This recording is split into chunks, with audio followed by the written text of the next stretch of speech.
7ನೇ ಅಧ್ಯಾಯ ಶ್ಲೋಕ 15.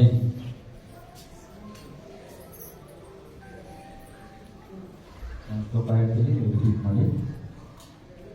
ನಮಾಂ ದುಷ್ಕೃತಿನೋ ಮೂಢಾಃ ಪ್ರಪದ್ಯಂತೆ ನರಾಧಮಾಃ ಮಾಯಾ ಪರತಜ್ಞಾನ ಆಸುರಂ ಭಾವಮಾಶ್ರಿತಾಃ ಮಾಂ ದುಷ್ಕೃತಿನೋ ಮೂಢಾಃ ಪ್ರಪದ್ಯಂತೆ ನರಾಧಮಾಃ ಮಾಯಾ ಪರತಜ್ಞಾನ ಆಸುರಂ ಭಾವಮಾಶ್ರಿತಾಃ ಮಾಂ ದುಷ್ಕೃತಿನೋ ಮೂಢಾಃ ಪ್ರಪದ್ಯಂತೆ ನರಾಧಮಾಃ ಮಾಯಾ ಪರತಜ್ಞಾನ ಆಸುರಂ ಭಾವಮಾಶ್ರಿತಾಃ.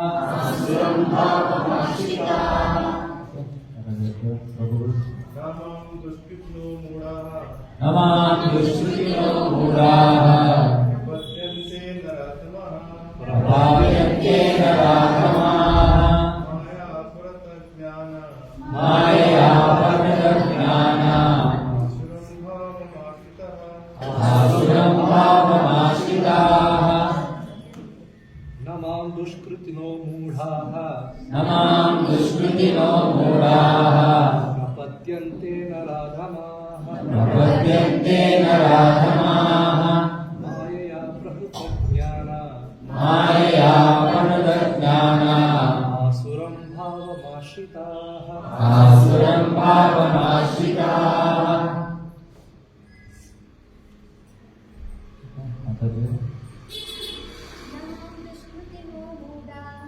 ನಮಾಂ ದುಷ್ಕೃತಿನೋ ಮೂಢಾಃ ಪ್ರಪದ್ಯಂತೆ ನರಾಧಮಾಃ ಮಾಯಾ ಪರತಜ್ಞಾನ ಆಸುರಂ ಭಾವಮಾಶ್ರಿತಾಃ. ನಮಾಂ ದುಷ್ಕೃತಿನೋ ಮೂಢಾಃ ಪ್ರಪದ್ಯಂತೆ ನರಾಧಮಾಃ ಮಾಯಾ ಪರತಜ್ಞಾನ ಆಸುರಂ ಭಾವಮಾಶ್ರಿತಾಃ.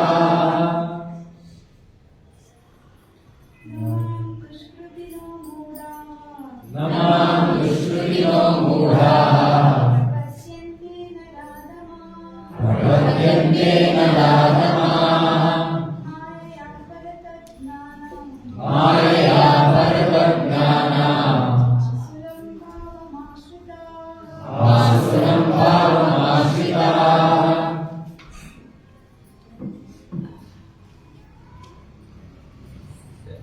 ಬಹಳ ಮುಖ್ಯವಾದ ಒಂದು ಶ್ಲೋಕ. ಹಿಂದಿನ ಶ್ಲೋಕದಲ್ಲಿ ಏನ್ ಕಲ್ತ್ಕೊಂಡ್ರಿ ನೀವು? ದೈವೀ ಏಷಾ ಗುಣಮಯಿ ಮಮ ಮಾಯಾ ದುರತ್ಯಯ ಮಾಮೇವೇ ಪ್ರಪದ್ಯಂತೆ ಮಾಯಾಂ ಏತಾಂ ತರಂತಿತೆ. ಇದರ ಅರ್ಥ ಏನು? ಏನ್ ತಿಳ್ಕೊಂಡ್ರಿ ಹೋದ್ವಾರ?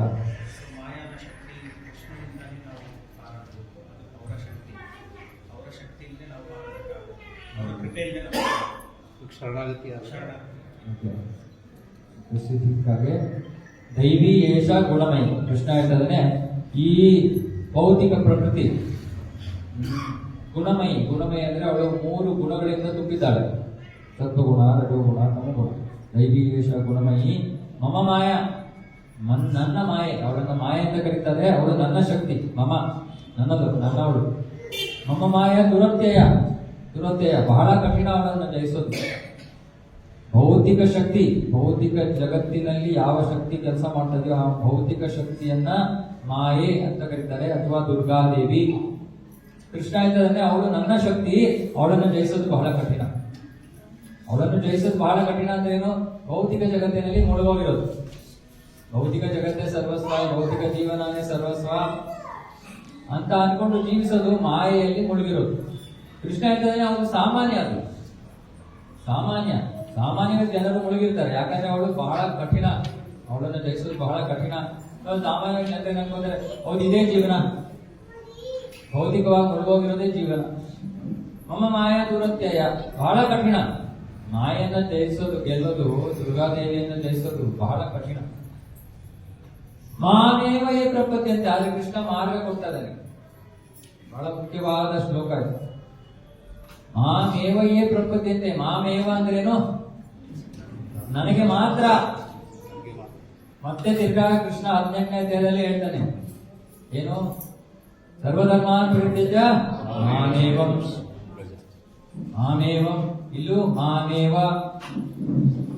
ಕೃಷ್ಣನಿಗೆ ಮಾತ್ರ ಯಾರು ಮಾಮೇವ ಯೇ ಪ್ರಪದ್ಯಂತೆ ಅಂದ್ರೆ ಯಾರು ಶರಣಾಗತರಾಗ್ತಾರೋ ಮಾಯಾ ನಿತಾಂತರ.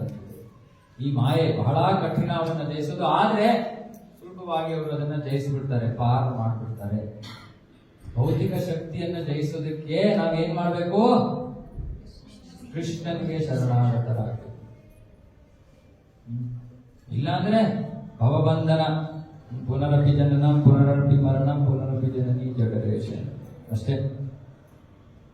ಮತ್ತೆ ಈ ಭೌತಿಕ ಜಗತ್ತಿನಲ್ಲಿ ಜನ್ಮ ಪಡ್ಕೋತಾ ಇರೋದು ಅಷ್ಟೇ. ಇದೇ ನಡೀತಾ ಇರೋದು. ಜನ್ಮಾಂತರಗಳಿಂದ ನಾವು ಮಾಡ್ತಾ ಇರೋದು ಇದೆ. ಕೃಷ್ಣ ಹೇಳ್ತಾನೆ ಯಾಕೆ ಜನರಿಗೆ ಜನ್ಮಾಂತರ ತನಕ ಅವರಿಗೆ ಕಣ್ಣು ಬಿಡೋದಿಲ್ಲ, ಅವ್ರು ಕಣ್ಣು ಬಿಡೋಕ್ಕಾಗಲ್ಲ. ಯಾಕೆಂದ್ರೆ ಮಾಯೆ ಅಷ್ಟು ಪ್ರಬಲ. ಕಣ್ಣು ಹಿಂಗೆ ಅವಳೇ ಮುಚ್ಚಿಟ್ಬಿಟ್ಟಿದ್ದಾರೆ ನಮ್ಮ ಕೈಯನ್ನು, ನಮ್ಮ ಕಣ್ಣನ್ನ ಅವಳ ಕೈಯಿಂದ ಮುಚ್ಚಿಬಿಟ್ಟಿದ್ದಾರೆ.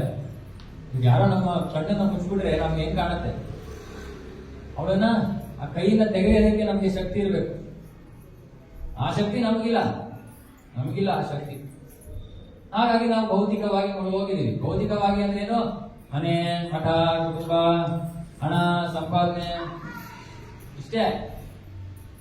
ಅಷ್ಟರಲ್ಲೇ ಮುಳುಗೋಗ್ಬಿಟ್ಟಿದೀವಿ. ಬೇರೆ ಏನು ಇಲ್ಲ, ನಮ್ಗೆ ಕಾಣಿಸ್ತಾ ಇಲ್ಲ ಬೇರೆ ಏನು. ಯಾಕಂದ್ರೆ ಅವ್ರು ಕಣ್ಣು ಮುಚ್ಚಿಬಿಟ್ಟಿದ್ದಾರೆ. ಕಣ್ಣು ಮುಚ್ಚೋದು ಅಂದ್ರೆ ಏನು? ಅಂಧಕಾರ. ಕಣ್ಣು ಮುಚ್ಚಿದ್ರೆ ಏನ್ ಕಾಣುತ್ತೆ? ನಮ್ಗೆ ಏನು ಕಾಣಲ್ಲ, ಅಜ್ಞಾನ. ಜನರು ಸಾಮಾನ್ಯವಾಗಿ ಅಜ್ಞಾನದಲ್ಲಿ ಜೀವನ ಮಾಡ್ತಾರೆ. ಯಾಕೆಂದ್ರೆ ಅದು ಮಾಯೆಯ ಪ್ರಭಾವ. ಅರೆ ಕೃಷ್ಣ ಹೇಳ್ತಾನೆ ಆ ಮಾಯೆಯನ್ನ ಜಯಿಸಲೇಬೇಕು, ನೀವು ಜಯಿಸಲೇಬೇಕು. ಮನುಷ್ಯ ಜನ್ಮದ ಗುರಿ ಮಾಯೆಯನ್ನ ಜಯಿಸೋದು. ಅದು ಮನುಷ್ಯ ಜನ್ಮದ ಗುರಿ. ಪ್ರಾಣಿಗಳ ಜೀವನದಲ್ಲಿ ಅವರಿಗೆ ಅದು ಗೊತ್ತೂ ಇಲ್ಲ, ಅವ್ರೇನೋ ಅದಕ್ಕೆ ಮಾಡೋದಕ್ಕೆ ಅವ್ರಿಗೆ ಶಕ್ತಿನೂ ಇಲ್ಲ. ಆದ್ರೆ ಆ ಮಾಯೆಯನ್ನು ಜಯಿಸಬೇಕು. ಆದ್ರೆ ಜಯಿಸೋದಕ್ಕೆ ಇರೋದು ಏಕೈಕ ಮಾರ್ಗ ಕೃಷ್ಣನಿಗೆ ಶರಣಾಗತರಾಗಬೇಕು. ಭಾರತದಲ್ಲಿ ನಮಗೆ ಒಂದು ಸ್ವಲ್ಪ ನಮ್ಮ ಪರಿಸ್ಥಿತಿ ವಿಚಿತ್ರ ಅಲ್ವಾ? ನಾವು ಒಬ್ಬರಿಗೆ ಶರಣಾಗತರಾಗಲ್ಲ, ಕಾನ್ಫಿಡೆನ್ಸ್ ಇಲ್ಲ ನಮಗೆ. ಇವ್ರಿಗೆ ಶರಣಾಗ್ಬಿಟ್ರೆ ಅವ್ರೇನಂತಾರೆ, ಅವರು ಬೇಸರಾಗ್ಬಿಟ್ರೆ. ಅದಕ್ಕೆ ಕೃಷ್ಣ ಭಗವದ್ಗೀತೆಯಲ್ಲಿ 2 ಸತಿ ಹೇಳ್ತದೆ ಮಾಮೇವ, ಬೇರೆ ಮಾರ್ಗ ಇಲ್ಲ. ನಾವು ಸಂಪೂರ್ಣವಾಗಿ ಕೃಷ್ಣನ ಮೇಲೆ ಆಶ್ರಿತರಾಗೋ ತನಕ ಭೌತಿಕ ಜಗತ್ತಿನಲ್ಲಿ ಸುತ್ತಾಡ್ತಾ ಇರ್ತಾರೆ. ಮುಂಚೆನೆ ಹೇಳಿದ್ವಿ, ಕೃಷ್ಣ ಅಂದ್ರೆ ವಿಷ್ಣು, ನರಸಿಂಹ, ವಿಷ್ಣು ತತ್ವ. ವಿಷ್ಣು ಬೇರೆ ಬೇರೆ, ಕೃಷ್ಣನ ಬೇರೆ ಬೇರೆ ಅವತಾರಗಳಿವೆ. ಯಾವ ಅವತಾರದ ಮೇಲೆ ನಮ್ಗೆ ಇವಾಗ ರಾಮನ ಮೇಲೆ ಮಮಕಾರ ಇದೆಯಾ? ಸಂತೋಷ. ಭಗವಂತನ ರೂಪಗಳ ಮೇಲೆ ನಾವು ಅವಲಂಬಿತರಾಗಬೇಕು, ಆಶ್ರಿತರಾಗಬೇಕು. ನಾನು ಮತ್ತೆ ಈ ಅವಲಂಬನೆ, ಆಶ್ರಯ ಅಂದ್ರೆ ಏನು ಅಂತ ಹೇಳಿದೀನಿ ನಾನು ಮುಂಚೆ ಬಹಳ ಸ್ಥಿತಿ. ಮತ್ತೆ ಹೇಳ್ತಾ ಇದ್ದೀನಿ, ಯಾಕಂದ್ರೆ ಇದು ಎಷ್ಟು ಮುಖ್ಯವಾದ ಶ್ಲೋಕ ಅಂದ್ರೆ, ಶರಣಾಗತಿ ಅಂದ್ರೆ ಕೃಷ್ಣನ ಮುಂದೆ ಬಂದು ನಾವು ಏನ್ ಹೇಳ್ಬೇಕು? ಯಾರು ಜ್ಞಾಪಕ ಇದೆ? ಶರಣಾಗತಿ ಅಂದ್ರೆ ಹೇಗೆ ಶರಣಾಗೋದು ನಾವು ಭಗವಂತನಿಗೆ ಅಂತ.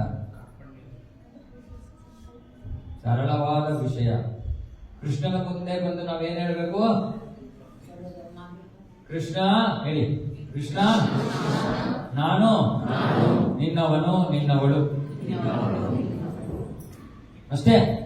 ಇದು ಶರಣಾಗತಿ. ಕೃಷ್ಣ ಇವಾಗ ಈ ಶ್ಲೋಕದಲ್ಲಿ ಹೇಳ್ತಿದ್ದಾನೆ, ಯಾರಿಗೆ ಇಷ್ಟು ಬುದ್ಧಿ ಬರಲ್ಲ, ಯಾರಿಗೆ ಕೃಷ್ಣನ ಮುಂದೆ ಬಂದು ಕೃಷ್ಣ ನಾನು ನಿನ್ನವನು ಅಂತ ಹೇಳೋದಕ್ಕೆ ಯಾರಿಗೆ ಮನಸ್ಸು ಬರಲ್ಲ, ಯಾರು ಶರಣಾಗತರಾಗಲ್ಲ ಅನ್ನೋದನ್ನ ಈ ಶ್ಲೋಕದಲ್ಲಿ ಹೇಳ್ತಾರೆ.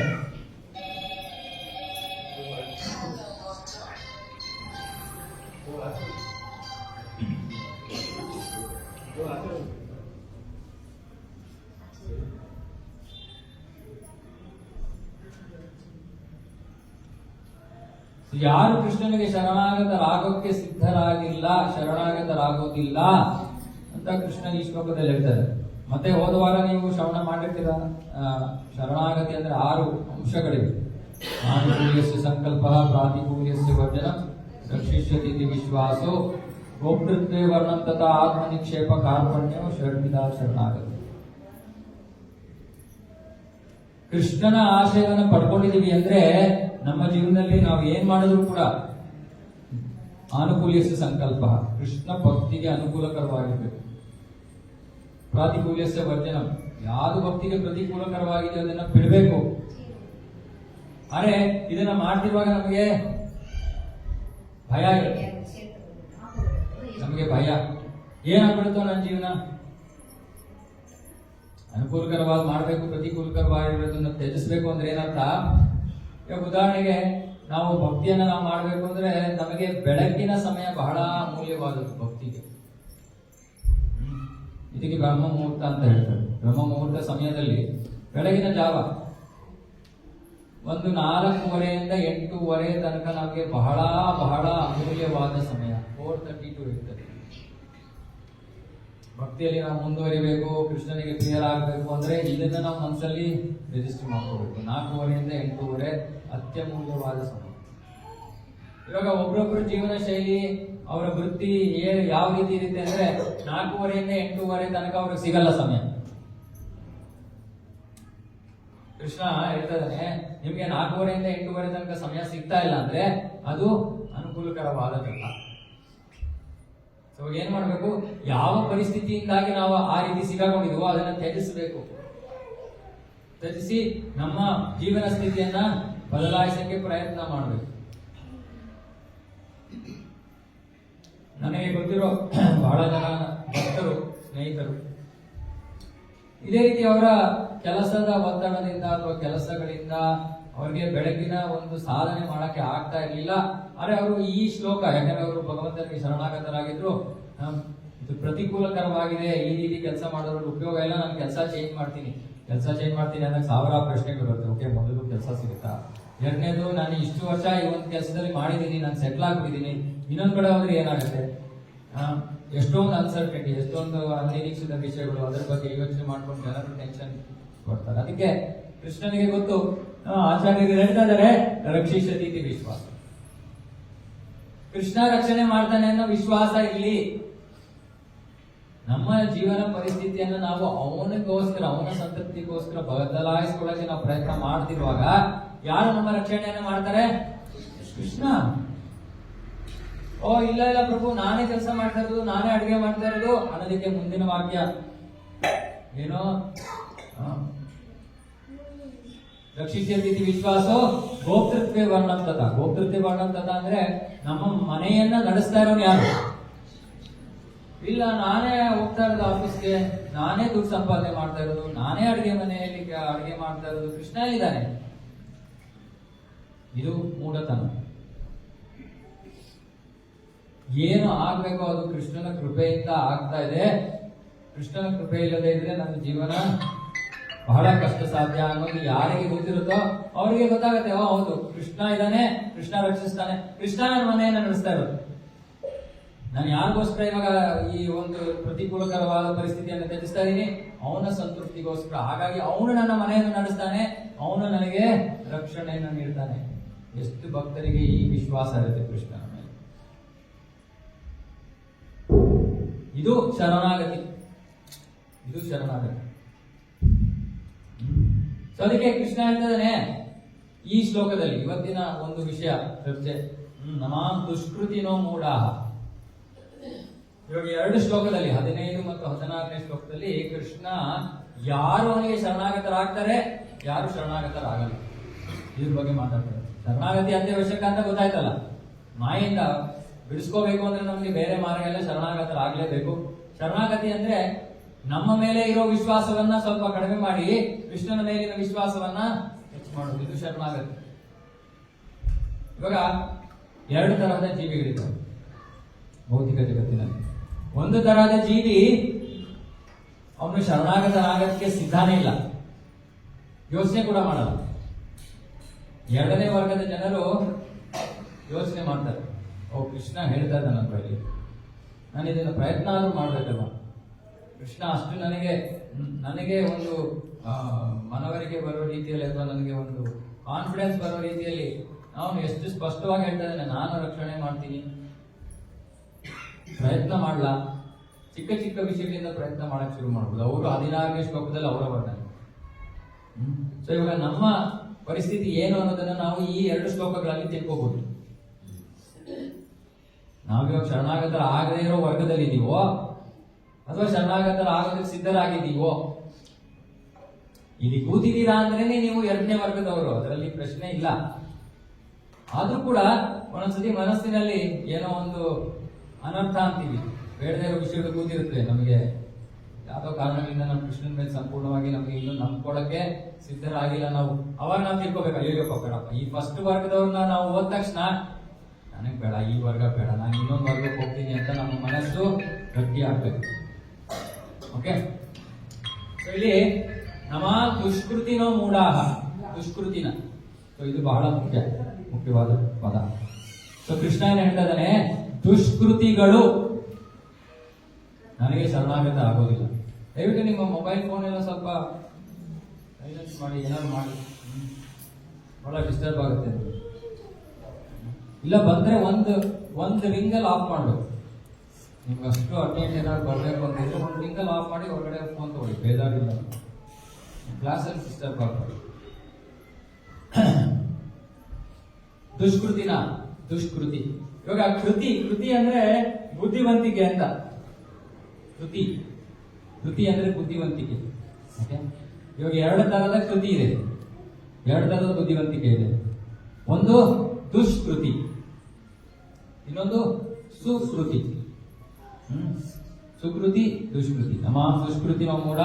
ಆಮೇಲೆ ಮುಂದಿನ ಶ್ಲೋಕದಲ್ಲಿ ಚತುರ್ವಿಧೆ ಬರಂತ ಮಾಂ ಜನ ಸುಕೃತಿನೋ ಅರ್ಜುನ. ಸೊ ಕೃಷ್ಣ 15ನೇ ಶ್ಲೋಕದಲ್ಲಿ ದುಷ್ಕೃತಿಗಳ ಬಗ್ಗೆ ಹೇಳ್ತಾನೆ, 16ನೇ ಶ್ಲೋಕದಲ್ಲಿ ಸುಕೃತಿಗಳ ಬಗ್ಗೆ ಹೇಳ್ತಾನೆ. ಈ ದುಷ್ಕೃತಿಗಳು ಯಾರು ತಮ್ಮ ಬುದ್ಧಿಯಿಂದ ಕೃಷ್ಣನಿಗೆ ಶರಣಾಗತರಾಗಲ್ವೋ ಅವರು. ವಿಶೇಷವಾದದ್ದು ಯಾರು ಬುದ್ಧಿಯನ್ನ ಹೊಂದಿದ್ದಾರೆ, ಮುಟ್ಟಾಳರಲ್ಲ, ಬುದ್ಧಿಯನ್ನ ಇಟ್ಕೊಂಡು ಕೆಟ್ಟ ಮಾರ್ಗದಲ್ಲಿ ಕೆಟ್ಟ ದಿಕ್ಕಿನಲ್ಲಿ ಹೋಗ್ತಾ ಇದ್ದಾರೆ, ಕೆಟ್ಟದಾಗಿ ತಮ್ಮ ಬುದ್ಧಿಯನ್ನು ಉಪಯೋಗಿಸ್ತಾ ಇದ್ದಾರೆ. ಇವರಿಗೆ ಸಾಮಾನ್ಯವಾಗಿ ನಾವು ನಾಸ್ತಿಕರು ಅಂತ ಹೇಳ್ತೀವಿ. ಇವಾಗ ನಮ್ಗೆ ಈ ಪದ ಕೇಳ್ತೇವೆ, ನಾವೆಲ್ಲ ನಾಸ್ತಿಕರಲ್ಲಪ್ಪ ಅಂತ ಅನ್ಸುತ್ತೆ. ಸ್ವಲ್ಪ ಡೀಟೇಲ್ ಹೋಗೋಣ, ಅವಾಗ ಗೊತ್ತಾಗುತ್ತೆ ಎಷ್ಟು ಮಟ್ಟಿಗೆ ನಾವು ನಾಸ್ತಿಕರು. ಸೊ ಕೃಷ್ಣ ಹೇಳ್ತಾನೆ, ನಮ ದುಷ್ಕೃತಿನೋ ಮೂಢ. 4 ವರ್ಗದ ಜನರಿದ್ದಾರೆ ದುಷ್ಕೃತಿಗಳಲ್ಲಿ. ಮೂಢ, ನಮ ದುಷ್ಕೃತಿನೋ ಮೂಢ ಪ್ರಪದ್ಯಂತೆ ನರಾಧಮ, ನರರಲ್ಲಿ ಅಧಮರು. 3ನೇ ವರ್ಗದವರು ಮಾಯಾ ಪರದ ಜ್ಞಾನ, ಆಸುರಂ ಭಾವಂ ಆಶ್ರಿತಾ. ಸೊ ಮೊದಲನೇ ವರ್ಗದವರು ಮೂಢರು. ಮೂಢ ಅಂದ್ರೆ ಗೊತ್ತಲ್ಲ, ಮುಟ್ಟಾಳ. ಸರಳವಾದ ಸರಿಯಾಗಿ ಡೈರೆಕ್ಟ್ ಎಫೆಕ್ಟ್ ಆಗಬೇಕು ಅಂದ್ರೆ ಮುಟ್ಟಾಳ ಪದ. ಮುಟ್ಟಾಳ ಕೃಷ್ಣನಿಗೆ ಶರಣಾಗತನಾಗಲ್ಲ. ಯಾರು ಮುಟ್ಟಾಳ? ಈ ಮ್ಯಾನ್ಸ್ ಅಲ್ಲಿ ಇರೋನಲ್ಲ, ಹೇಳ್ತೀನಿ ಯಾರಿಗೂ ಅಂತ. ಪ್ರಪದ್ಯಂತೆ ನರಾಧಮ, ನರರಲ್ಲಿ ಅಧಮರು. 2ನೇ ವರ್ಗದವರು. ಮೊದಲನೇ ವರ್ಗದವರು ಮುಟ್ಟಾಳರು, 2ನೇ ವರ್ಗದವರು ನರರಲ್ಲಿ ಅಧಮರು, 3ನೇ ವರ್ಗದವರು ಮಾಯಾ ಅಪಹೃತ ಜ್ಞಾನ. ಯಾರ ಜ್ಞಾನವನ್ನು ಮಾಯೆ ಅಪಹರಿಸ್ಬಿಟ್ಟಿದ್ದಾಳೋ ಅವರು ಮಾಯಾ ಅಪಹೃತ ಜ್ಞಾನ. ಕೊನೆಗೆ ಆಸುರ ಭಾವಮಾಶ್ರಿತ, ಅಸುರರ ಸ್ವಭಾವವನ್ನು ಮೈಗೂಡಿಸಿಕೊಂಡಿರೋರು, ದುಷ್ಟರು. ಬಲವಾದ ಮಾತಲ್ಲಿ ಹೇಳ್ಬೇಕು, ದುಷ್ಟ ಅಂದ್ರೆ ಒಟ್ಟು ನಾಸ್ತಿಕರು. ದುಷ್ಟರು ಯಾಕೆ ದುಷ್ಟರು? ದೇವರಿಲ್ಲ, ನಮ್ಗೆ ಹೆಂಗ್ ಬೇಕೋ ನಾವು ಇದ್ಕೊಂತೀವಿ, ಈ ದುಷ್ಟತನ. ಇವ್ರಿಗೆ ಆಸುರಂ ಭಾವಮಾಶ್ರಿತ, ಅಸುರರು ಅಂತಾನೆ ಹೇಳ್ಬೋದು ಈ 4 ವರ್ಗಗಳು. ಇವಾಗ ಈ 4 ವರ್ಗದ ವರ್ಣನೆಯನ್ನ ಇಲ್ಲಿ ಪ್ರಭುಪಾದರು ಕೊಡ್ತಾ ಇದ್ದಾರೆ. ತುಂಬಾ ಮುಖ್ಯವಾದ ವಿಷಯ. ಇದೊಂದು ಈ ವಾಕ್ಯ ಓದ್ತಾ ಇದ್ದೀನಿ. ಕೃಷ್ಣ ಇಲ್ಲಿ ಹೇಳ್ತಾರೆ, ಪ್ರಭುಪಾದ ಹೇಳ್ತಾ ಇದ್ದಾರೆ, ಪರಮಪುರುಷ ಕೃಷ್ಣನ ಅಡಿದಾವರೆಗಳಿಗೆ ಶರಣಾಗತನಾಗಿ ಮನುಷ್ಯನು ಐಹಿಕ ಪ್ರಕೃತಿಯ ಕಠಿಣ ನಿಯಮಗಳನ್ನು ನಿವಾರಿಸಿಕೊಳ್ಳಬಲ್ಲ, ಜಯಿಸಬಲ್ಲ ಎಂದು ಭಗವದ್ಗೀತೆಯಲ್ಲಿ ಹೇಳಲಾಯಿತು. 15ನೇ ಶ್ಲೋಕದಲ್ಲಿ 14ನೇ ಶ್ಲೋಕದಲ್ಲಿ ಕೃಷ್ಣ ಅದೇ ಹೇಳ್ತಾರದು, ನನಗೆ ಶರಣಾಗತರಾಗಿ ಆಗ ನೀವು ಮಾಯನ್ನ ಜಯಿಸ್ತೀರಾ ಅಂತ ಕೃಷ್ಣ ಸ್ಪಷ್ಟವಾಗಿ ಹೇಳಿದ್ದಾರೆ. ಪ್ರಭುಪಾದ ಪ್ರಶ್ನೆ, ಇಲ್ಲಿ ಒಂದು ಪ್ರಶ್ನೆ ಉದ್ಭವಿಸುತ್ತದೆ. ಸರ್ವಶಕ್ತ ದೇವೋತ್ತಮ ಪರಮ ಪುರುಷನಾದ ಕೃಷ್ಣನ ಅಡಿದಾವರೆಗಳಿಗೆ ವಿದ್ಯಾವಂತರಾದ ಬುದ್ಧಿವಂತರಾದ ತತ್ವಶಾಸ್ತ್ರಜ್ಞರು, ವಿಜ್ಞಾನಿಗಳು, ಉದ್ಯಮಿಗಳು, ಆಡಳಿತಗಾರರು ಮತ್ತು ಜನಸಾಮಾನ್ಯರ ನಾಯಕರು ಏಕೆ ಶರಣಾಗತರಾಗುವುದಿಲ್ಲ? ಮತ್ತೆ ಪ್ರಶ್ನೆಯನ್ನು ಓದಿನಿ, ಕೇಳಿಸ್ಕೊಳ್ಳಿ. ಬಹಳ ಓದಿರುವಂತವರು ಯಾರು? ತತ್ವಶಾಸ್ತ್ರಜ್ಞರು ಅಂದ್ರೆ ಫಿಲಾಸಫರ್ಸ್, ತತ್ವಶಾಸ್ತ್ರಜ್ಞರು. ವಿಜ್ಞಾನಿಗಳು ಅಂದ್ರೆ ಸೈಂಟಿಸ್ಟ್. ಉದ್ಯಮಿಗಳು, ಬಿಸ್ನೆಸ್ ಇಂಡಸ್ಟ್ರಿಯಲಿಸ್ಟ್. ಓಕೆ, ಆಡಳಿತಗಾರರು, ಅಡ್ಮಿನಿಸ್ಟ್ರೇಟರ್ಸ್, ಮತ್ತು ಜನಸಾಮಾನ್ಯರ ನಾಯಕರು ಯಾರು? ಇವಾಗ ಹೌದಾ? ಈ 5 ವರ್ಗದ ಜನರು ಭಗವಂತ ಅಂದ್ರೆ ನಂಬೋದಿಲ್ಲ. ಯಾಕೆ? ಪ್ರಭುಪಾದ ಪ್ರಶ್ನೆ ಯಾಕೆ? ಮಾನವ ಕುಲದ ನಾಯಕರು ಹಲವಾರು ರೀತಿಗಳಲ್ಲಿ ಮಹತ್ವದ ಯೋಜನೆಗಳನ್ನು ಅನುಸರಿಸಿ ಹಲವು ವರ್ಷಗಳ ಮತ್ತು ಜನ್ಮಗಳ ಕಾಲ ಸತತ ಪ್ರಯತ್ನ ಮಾಡಿ ಮುಕ್ತಿಯನ್ನು ಅಥವಾ ಐಹಿಕ ಪ್ರಕೃತಿಯಿಂದ ಬಿಡುಗಡೆಯನ್ನು ಅರಸುತ್ತಾರೆ. ಇದು ಇವತ್ತಿನ ಕಾಲದಲ್ಲಿ ಕಡಿಮೆ ಆಗಿದೆ. ಇವತ್ತಿನ ಕಾಲದಲ್ಲಿ ಈ ವರ್ಗದವರು ಏನ್ ಮಾಡ್ತಾ ಇದ್ದಾರೆ? ಆರ್ಥಿಕ ಪ್ರಗತಿ ಅಥವಾ ಭೌತಿಕ ಪ್ರಗತಿಯನ್ನು ಸಾಧನೆ ಮಾಡಕ್ಕೆ ಪ್ರಯತ್ನ ಮಾಡ್ತಾರೆ ಈ 5 ವರ್ಗದ ಜನರು. ಉದಾಹರಣೆಗೆ ವಿಜ್ಞಾನಿಗಳು ಮತ್ತೆ ಉದ್ಯಮಿಗಳು. ವಿಜ್ಞಾನಿಗಳು ಒಂದು ರೀತಿಯಲ್ಲಿ ಆವಿಷ್ಕಾರಗಳನ್ನ ಮಾಡ್ತಾ ಇದ್ದಾರೆ. ಯಾಕೆ ಆವಿಷ್ಕಾರದ ಉದ್ದೇಶ ಏನು?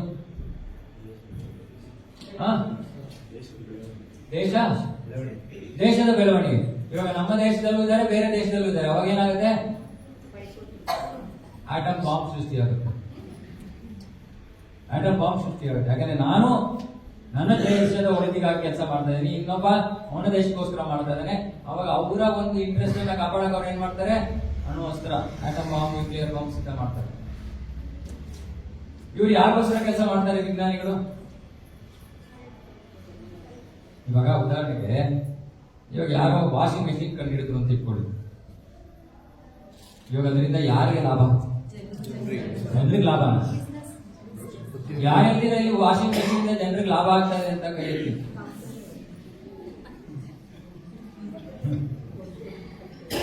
ನೋಡಿ, ವಾಷಿಂಗ್ ಮೆಷಿನ್ ಇಂದ ನಮ್ಗೆ ಸಹಾಯ ಆಗ್ತಾ ಇಲ್ಲ.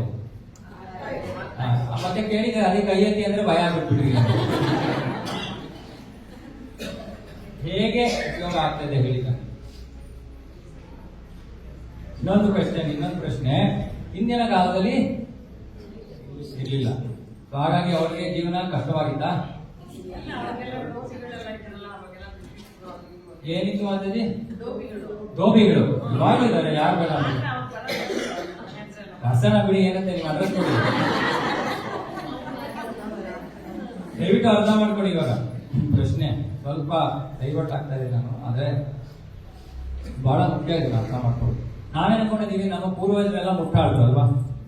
ಪಾಪ ಬುದ್ಧಿನೇ ಇರಲಿಲ್ಲ ಅವ್ರಿಗೆ. ಇಲ್ಲ ಅಂದ್ರೆ ವಾಷಿಂಗ್ ಮಿಷಿನ್ ಅವಾಗಲೇ ಕಂಡುಹಿಡಿಬೇಕಾಯ್ತಲ್ವ ಅವರು, ಹೌದಾ ಇಲ್ವಾ? ಸೊ ಮುಟ್ಟಾಡ್ರು ತಾನೆ. ನೋಡಿ, ನಿಮ್ದೇ ಲೆಕ್ಕಾಚಾರ. ವಾಷಿಂಗ್ ಮೆಷಿನ್ ನಮ್ಗೆ ಉಪಯೋಗ ಆಗ್ತಾ ಇದೆ, ನಮ್ಮ ಋಷಿ ಮನೆಗಳು ಇದನ್ನು ಕಂಡುಹಿಡಿಯಿಲ್ಲ.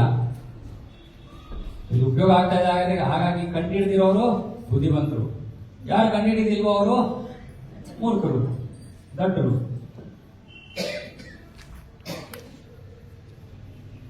ವಾಷಿಂಗ್ ಮೆಷಿನ್ ಇಲ್ಲದೆ ಇದ್ದಾಗ ಜನ ಬಟ್ಟೆ ಹೇಗೆ ಹೋಗ್ತಾ ಇದ್ರು? ಹೇಗೆ ಹೋಗ್ತಾ ಇದ್ರು? ಈಗಲ್ಲ. ಏನಾಗ್ತಾ ಇತ್ತು? ಇಡೀ ದೇಹಕ್ಕೆ. ಅವಾಗ ಯಾರ ಹತ್ರ ಹೋಗೋದು ಕಡಿಮೆ ಆಗ್ತಾ ಇತ್ತು? ಯಾರು ಬುದ್ಧಿವಂತರಪ್ಪ? ನಾವು ಸೌಕರ್ಯಕ್ಕೋಸ್ಕರ ಕೂರಿಸ್ಕೊತಾ ಇದ್ವಿ. ಆಮೇಲೆ ಇಲ್ಲಿ ನೋವು, ಅಲ್ಲಿ ನೋವು, ಕೂತ್ಕೊಳ್ಳೋಕ್ಕಾಗಲ್ಲ, ನಿಂತ್ಕೊಳ್ಳೋಕ್ಕಾಗಲ್ಲ, ಡಾಕ್ಟರ್ ಹತ್ರ ಹೋಗಿ, ಜಿಮ್ಗೆ ಹೋಗಿ, ಯೋಗ ಕ್ಲಾಸಿಗೆ ಬನ್ನಿ.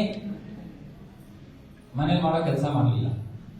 ಇವಾಗ ಅದಕ್ಕೋಸ್ಕರ ಇಷ್ಟೊಂದು ಕೆಲಸ ಮಾಡ್ಬೇಕು. ಅದಷ್ಟೇ, ಅದೇ ಫಲ ಪಡೆಯಕ್ಕೆ ಯಾರು ಬುದ್ಧಿವಂತರು ಗೊತ್ತಿಲ್ಲ.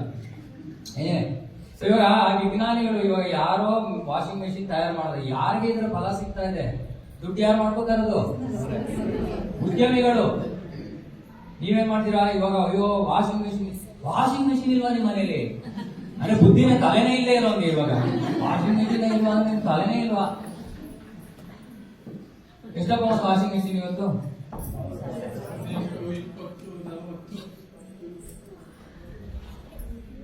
ಸೊ ನಾವು ದುಡ್ಡು ಯಾರು ಕೊಡ್ತಾ ಇದೀವಿ?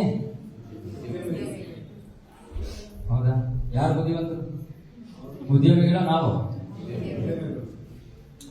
ಇವಾಗ ಈ ಉದ್ಯಮಿಗಳು ಶರಣಾಗತರಾಗಲ್ಲ. ಯಾಕೆ? ನೀವೆಲ್ಲ ದುಡ್ಡು ಕೊಡ್ತಾ ಇದೀರಲ್ಲ.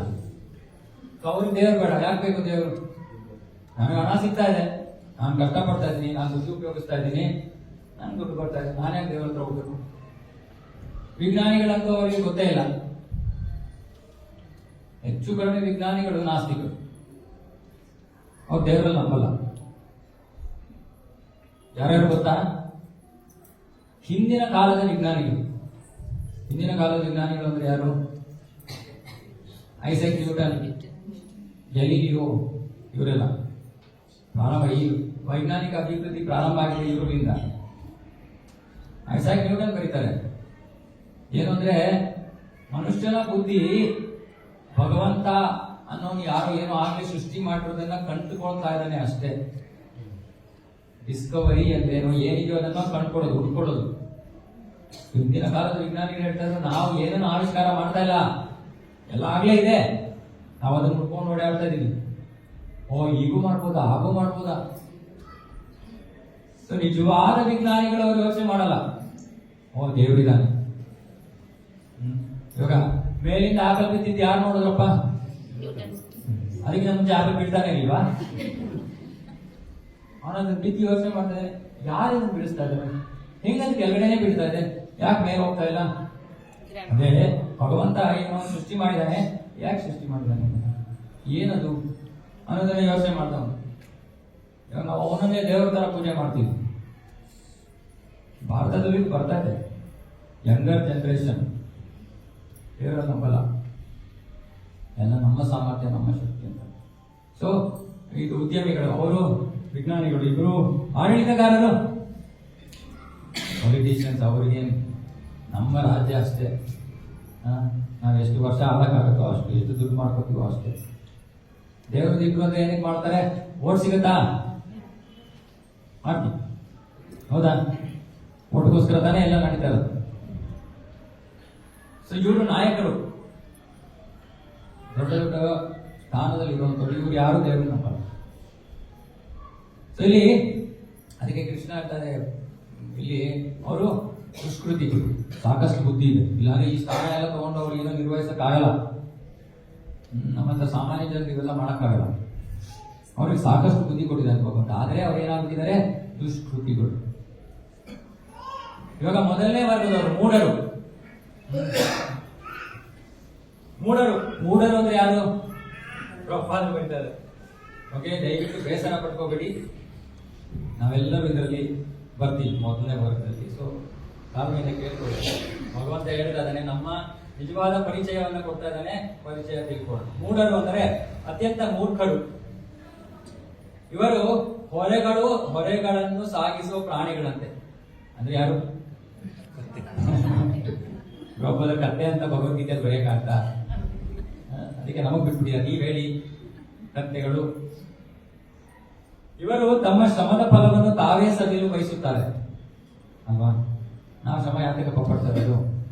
ನಮಗೋಸ್ಕರ, ನಮ್ಮ ಸಂತೋಷಕ್ಕೋಸ್ಕರ, ನಮ್ಮ ಆನಂದಕ್ಕೋಸ್ಕರ. ಪರಮ ಪ್ರಭುವಿಗಾಗಿ ಅದನ್ನು ಬಿಟ್ಟು ಕೊಡಲು ಸಿದ್ಧರಾಗುವುದಿಲ್ಲ. ಇವಾಗ ನಾವು ಇದನ್ನ ಆಗಲೇ ಮುಂಚೆ ಚರ್ಚೆ ಮಾಡಿದ್ದೀವಿ. ನಾವು ಜೀವನದಲ್ಲಿ ಕಷ್ಟಪಟ್ಟು ಶ್ರಮ ಪಡ್ತಾ ಇರೋದು ಯಾರಿಗೋಸ್ಕರ? ನಮಗೋಸ್ಕರ. ಕೇಳೋ ಪ್ರಶ್ನೆ ನಮಗುಂಟು. ಸೊ ಪ್ರಭುಪಾದರು ಇಲ್ಲಿ ನಮ್ಗೆ ಹೇಳ್ತಾ ಇದ್ರೆ, ಮೂಢರು ಅಂದ್ರೆ ಈ ವರ್ಗದ ಜನರು, ಯಾರು ತಮಗೋಸ್ಕರ ತಾವು ಜೀವನ ಮಾಡ್ತಾ ಇದ್ರೆ ಅವರು. ಯಾಕೆ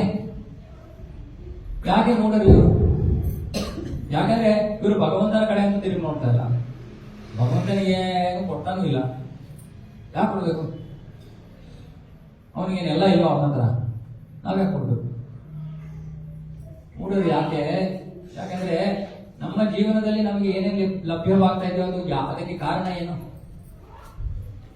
ನಮ್ಮ ಜೀವನದಲ್ಲಿ ನಮ್ಗೆ ಏನೇನು ಸಿಗ್ತಾ ಇದೆಯೋ, ಉದಾಹರಣೆಗೆ ಇವಾಗ ನಿಮ್ಮ ಜೀವನ ನೀವು ಎಷ್ಟೋ ಒಂದು ಸಂಪಾದನೆ ಅಂತ ಮಾಡ್ತಾ ಇದ್ದೀರಾ. ಹೇಗೆ ಬರ್ತಾ ಇದೆ ಅದು? ಹೇಗೆ ನಮ್ಮ ಕೈಗೆ ಸಿಗ್ತಾ ಇದೆ? ನಮ್ಮ ಕರ್ಮ ಫಲ. ಎಲ್ಲ ಭಗವಂತನೇ ಏರ್ಪಾಡು ಮಾಡಿರೋದಾದ್ರೆ ನಮ್ಮ ಕರ್ಮ ಫಲ. ನೀವು ಇವಾಗ ಅದಕ್ಕೋಸ್ಕರ ಏನು ಮಾಡ್ತಾ ಇಲ್ಲ. ಕರ್ಮಫಲ ನಿಮ್ಮಿಂದ ಮಾಡಿಸ್ತಾ ಇದೆ. ಅರ್ಥ ಮಾಡ್ಕೊಂಡಿದ್ದೇನೆ. ನಿಮ್ಮ ಕರ್ಮಫಲ ಅಂದ್ರೆ ಭೌತಿಕ ಶಕ್ತಿ, ಪ್ರಕೃತಿ, ದುರ್ಗಾದೇವಿ ನಿಮ್ಮಿಂದ ಹಾಗೆ ಕೆಲಸಗಳನ್ನ ಮಾಡಿಸ್ತಾ ಇದ್ದಾಳೆ. ಯಾಕೆ? ನಿಮ್ಗೆ ಈ ರೀತಿ ಸುಖ ದುಃಖ ಅನುಭವಿಸ್ಬೇಕು ಅನ್ನೋ ಕಾರಣದಿಂದ. ನೀವೇನು ಮಾಡ್ತಾ ಇಲ್ಲ. ನಿಮ್ ಕೈಯಲ್ಲಿ ಏನೂ ಇಲ್ಲ. ಹಾಗಾಗಿ ಯಾರು ಇದನ್ನ ನೋಡಿದ್ರೆ ನಾನೇ ಎಲ್ಲ ಮಾಡ್ತಾ ಇರೋದು ಅಂತ ಯಾರು ಯೋಚನೆ ಮಾಡ್ತಾನೆ, ಅವ್ನು ಯಾರು? ಮೂರ್ಖ. ಅವ್ನು ನಿಜವಾದ ವಿಷಯ ಗೊತ್ತಿಲ್ಲ. ಹಾಗಾಗಿ ಅವನೇನ್ ಹೇಳ್ತಾನೆ, ನಾನೇ ಕಷ್ಟಪಟ್ಟು ಮಾಡ್ತಾ ಇರೋದು, ಕಷ್ಟಪಟ್ಟಾದ್ಮೇಲೆ ಅದ್ರ ಫಲ ನಾನೇ ಇಟ್ಕೋತೀನಿ.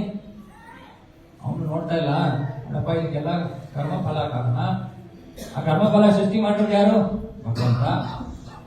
ಅವನ ಕೃಪೆ ಇಲ್ಲದೆ ನನಗೆ ಸಿಗಲ್ಲ. ಅವನ ಮೇಲೆ ನಾನು ಅವಲಂಬಿತನಾಗಬೇಕು ಅನ್ನೋದು ನೋಡಲ್ಲ.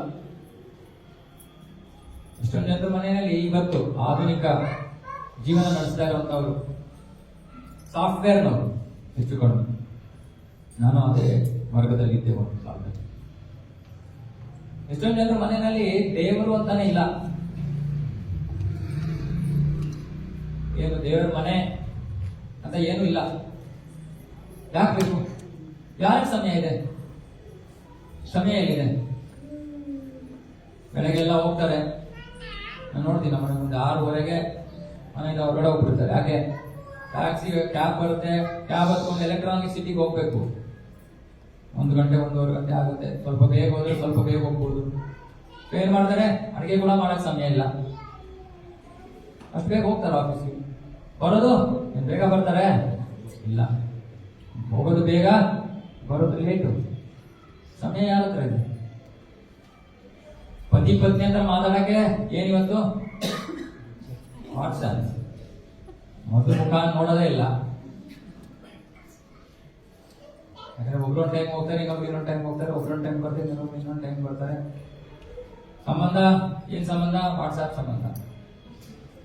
ವಾಟ್ಸ್ಆಪ್ ಸಂಬಂಧ ಅಂದ್ರೆ ನೋ ಸಂಬಂಧ ಅಲ್ವಾ? ವಾಟ್ಸ್ಆಪ್ ಅಲ್ಲಿ ಏನ್ ಬೇಕಾದ್ರೆ ಬರೀಬೋದಲ್ಲ. ಸ್ಮೈಲಿ ಹಾಕ್ಬೋದು. ಈ ಕಡೆ ಕೋಪ ಮಾಡ್ಕೊಂಡಿರ್ತೀವಿ, ಅದು ಸ್ಮೈಲಿ ಹಾಕ್ತೀವಿ. ಇದು ವಾಟ್ಸ್ಆಪ್. ಸೊ ಏನಾಗ್ತಾ ಇದೆ, ಜನ ಈ ರೀತಿ ನಾನು ಕಷ್ಟಪಡೋದ್ರಿಂದಾನೇ ನನ್ನ ಜೀವನದಲ್ಲಿ ಬೇರೆ ಏನು ಮುಖ್ಯವಾದ ಈ ವಿಷಯ ಇಲ್ಲವೇ ಇಲ್ಲ ಅಂತ ಜೀವನ ಮಾಡ್ತಾರೆ. ಅದಕ್ಕೆ ಇಲ್ಲಿ ಹೇಳ್ತಾರೆ, ಮೂಢರು. ನಮಗೆ ಏನ್ ಸಿಗುತ್ತೋ ನಮ್ಗೆ ಸಿಕ್ಕೇ ಸಿಗುತ್ತೆ. ನೀವು ಕೈ ಹಿಂಗ್ ಕಟ್ಟಿಟ್ಕೊಂಡು ಕೂತ್ಕೊಳ್ಳಿ. ಸಂಜೆ ಊಟ, ಇವಾಗ ಪ್ರಸಾದ ತಿನ್ಬೇಕು ಅಂದ್ರೆ ಕೈ ಆಟೋಮೆಟಿಕ್ ಓಪನ್ ಆಗುತ್ತೆ. ಆಟೋಮ್ಯಾಟಿಕ್. ಅರೆ ಪ್ರಸಾದ ಅಂತ ಹೇಳ್ತಾ ಇಲ್ಲ ನಾನು, ಯಾವುದೇ ಕಾರ್ಯ ಆ ಟೈಮಲ್ಲ, ಯಾವಾಗ ಆಗ್ಬೇಕು ಆಗ ಹಾಗೆ ಆಗುತ್ತೆ. ನಿಮ್ಮಿಂದ ಮಾಡಿಸಲಾಗತ್ತೆ. ಅರ್ಥ ಮಾಡ್ಕೊಳ್ಳಿ. ಸೊ ನಾವು ಏನನ್ನ ಸಂಪಾದನೆ ಮಾಡ್ತಾ ಇದೀವೋ ಅದನ್ನ ನಾನು ಮುಂಚೆ ಹೇಳಿದ್ದೀನಿ. ಇದು ಯಜ್ಞಾರ್ಥ ಕರ್ಮಣಂ ಯತ್ರ ಲೋಕೋಯಂ ಕರ್ಮ ಬಂಧನ. ಯಜ್ಞಾರ್ಥ, ವಿಷ್ಣುವಿಗಾಗಿ ಯಜ್ಞವಂತೆ ನಾವು ಕೆಲಸ ಮಾಡಬೇಕು. ಅಂದ್ರೆ ನಾವು ಮಾಡ್ತಾ ಇರೋ ಹಣದ ಸಂಪಾದನೆಯನ್ನ ನಾವು ತಗೊಂಡು ಯಾರಿಗೆ ಕೊಡಬೇಕು? ಕೃಷ್ಣನಿಗೆ ಕೊಡಬೇಕು. ಅಯ್ಯೋ ಪ್ರಭು ಕೃಷ್ಣ ತಗೊಂಡ್ಬಿಟ್ರೆ ನಮ್ ಜೀವನ ಏನಪ್ಪ? ಕೃಷ್ಣ ನಿಮ್ ಚಿಲ್ಡ್ರನ್ನ ಇಟ್ಕೋತಾನ? ಚಿಲ್ಡ್ರೆ ಯಾಕೆ? ಎಲ್ಲ ನೋಟ್ ಕೊಡ್ತಾ ಇರೋದು ಅವನೇ, ಎಲ್ಲ ಸಂಪತ್ತು ಕೊಡ್ತಾ ಇರೋದು ಅವನು. ಅವನೇ ನಿನ್ ದುಡ್ಡನ್ನ ಇಟ್ಕೊಂಡ್ಬಿಡ್ತಾನ. ಅವನಿಗೇನ್ ಬೇಕಾ? ಅವನೇನ್ ಮಾಡ್ತಾನೆ? ತಗೊಳಪ್ಪ, ಸಂತೋಷ. ಮಕ್ಕಳು ತಂದೆ ತಾಯಿಗಳಿಗೆ ಚಾಕ್ಲೇಟ್, ತಂದೆನೇ ಚಾಕ್ಲೇಟ್ ತಂದೇನೆ, ಅದನ್ನ ಒಂದು ಪೀಸ್ ತಂದೆಗೆ ಕೊಟ್ಟರೆ ತಂದೆಗೆ ಎಷ್ಟು ಸಂತೋಷ ಆಗುತ್ತೆ. ಭಗವಂತ ಅಷ್ಟೇ, ನಾನೇ ಎಲ್ಲ ಕೊಡ್ತಾ ಇರೋದು.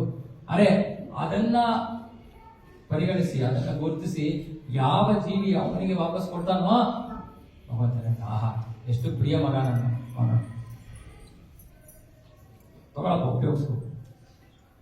ಬೇರೆ ಚಾಕ್ಲೇಟ್ ಎಲ್ಲ ತಿನ್ನು. ಒಂದು ಚಿಕ್ಕ ಪೀಸ್ ಕೊಟ್ಟಿದ್ದೆ, ಆಯ್ತು, ಪರವಾಗಿಲ್ಲ, ಸಾಕು, ಸಂತೋಷ.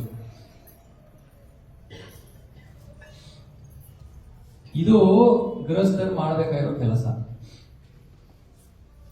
ಓಕೆ, ನಮಗೋಸ್ಕರ ನಾವು ಇದು ಮೂಢತನ. ಏನು ಅಂದ್ರೆ ನಾನು ಸಂಪಾದನೆ ಮಾಡ್ತಾ ಇರೋದು ನನಗೋಸ್ಕರ ಅನ್ನೋದು ಮೂಢತನ.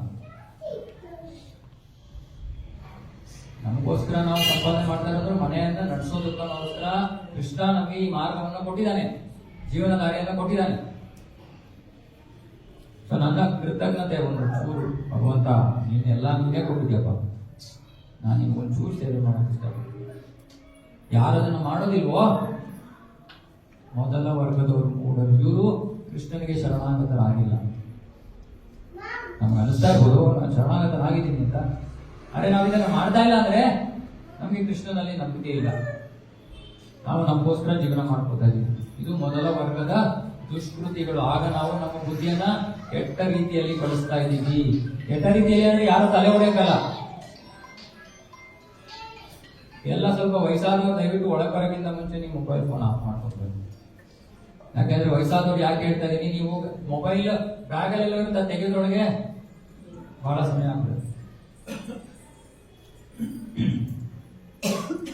ಇದು ಗೊತ್ತಾಗ್ತಾ ಇದೆಯಾ ಇದು ವಿಷಯ?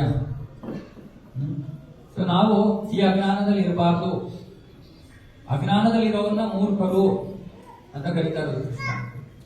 ಜ್ಞಾನದಲ್ಲಿ ಜೀವನ ಮಾಡ್ಬೇಕು. ಹೌದು, ನಾನು ನಾನು ಶ್ರಮ ಪಡ್ತಾ ಇದ್ದೀನಿ ಅಷ್ಟೇ, ಆದ್ರೆ ಫಲ ಕೊಡ್ತಾ ಇರೋದು ಯಾರು? ಭಗವಂತ. ಹಾಗಾಗಿ ನನಗೆ ಒಂದು ಚೂರಾದ ಕೃತಜ್ಞತೆ ಭಾವ ಇರಬೇಕು. ನನಗೆ ಭಗವಂತ ಕೊಡ್ತಾ ಇರೋದ್ರಲ್ಲಿ ಸ್ವಲ್ಪ ನಾನು ಅವನಿಗೆ ಕೊಡ್ಬೇಕು. ಇದು ಸರಳವಾದ ಮನುಷ್ಯ ಪ್ರಜ್ಞೆ. ಇವಾಗ ಕೃಷ್ಣ ನಿಮ್ಮ ಹತ್ರ ಬಂದ್ಬಿಟ್ಟು ನನಗೆ ಇಷ್ಟೇ ಕೊಡ್ಬೇಕು ಅಷ್ಟೇ ಕೊಡ್ಬೇಕು ಅಂತ ಹೇಳ್ತಾ ಇದ್ದಾನೆ. ಇಲ್ಲ, ಶಕ್ತ್ಯಾನುಸಾರ. ಶಕ್ತ್ಯಾನುಸಾರ ಅರೆ ಕೊಡೋದು ನಮ್ಮ ಧರ್ಮ. ನಮ್ಮ ಧರ್ಮ ಗೃಹಸ್ಥರಾಗಿ ಭಗವಂತನಿಗೆ ಸೇವೆಗೆ ನಾವು ನಮ್ಮ ಹಣವನ್ನು ಉಪಯೋಗಿಸೋದು ನಮ್ಮ ಧರ್ಮ. ಇದನ್ನ ಅರ್ಥ ಮಾಡ್ಕೊಂಡು 10 ರೂಪಾಯಿ ಕೊಟ್ಟರು ಕೂಡ ಭಗವಂತ ನಿಮ್ಗೆ 10 ರೂಪಾಯಿ ಕೊಡಕ್ಕಾಗದು, ಹೋಗ್ತೇನೆ, ಬೇಸರ ಪಡೋದು. ಆದ್ರೆ ಯಾರು 100 ರೂಪಾಯಿ ಕೊಡಕ್ಕಾಗತ್ತ 4 ರೂಪಾಯಿ ಕೊಟ್ರೆ ಯಾಕಪ್ಪ ಇನ್ 90 ರೂಪಾಯಿ ನೀನ್ ಯಾಕೆ ಇಟ್ಕೊಳ್ತಾ ಇದೆಯಾ, ಕೊಡು ಹೇಳಲ್ಲ ಅವನು, ಬೇಸರ ಪಡ್ತಾನೆ. ಅಯ್ಯೋ ಎಂತ ಮಗು, ನನ್ನ ಮೇಲೆ ನಂಬಿಕೆನೇ ಇಲ್ಲ ಅವರು. ಇದು ಮೊದಲ ವರ್ಗದವರು ಮೂಢರು. ನರಾಧಮ ಎರಡನೇದು. ನರಾಧಮ ಇವಾಗ ನರಾಧಮ ಅಂದ್ರೆ ಬಹಳ ಮುಖ್ಯವಾದದ್ದು. ಸುಸಂಸ್ಕೃತರು ಅಂತ ಅನ್ಕೊಂಡಿರೋರು. ಇವತ್ತೇನೋ ನಮ್ಗೆ ಇದೆ ಅನ್ಸುತ್ತೆ. ಇವತ್ತು ವಿಶೇಷ ಮೊಬೈಲ್ ಫೋನ್ ಹಬ್ಬ. ಮೊಬೈಲ್ ಫೋನ್ ಹಬ್ಬ ಅಲ್ಲ, ರಿಂಗ್ ಟೋನ್ ಹಬ್ಬ.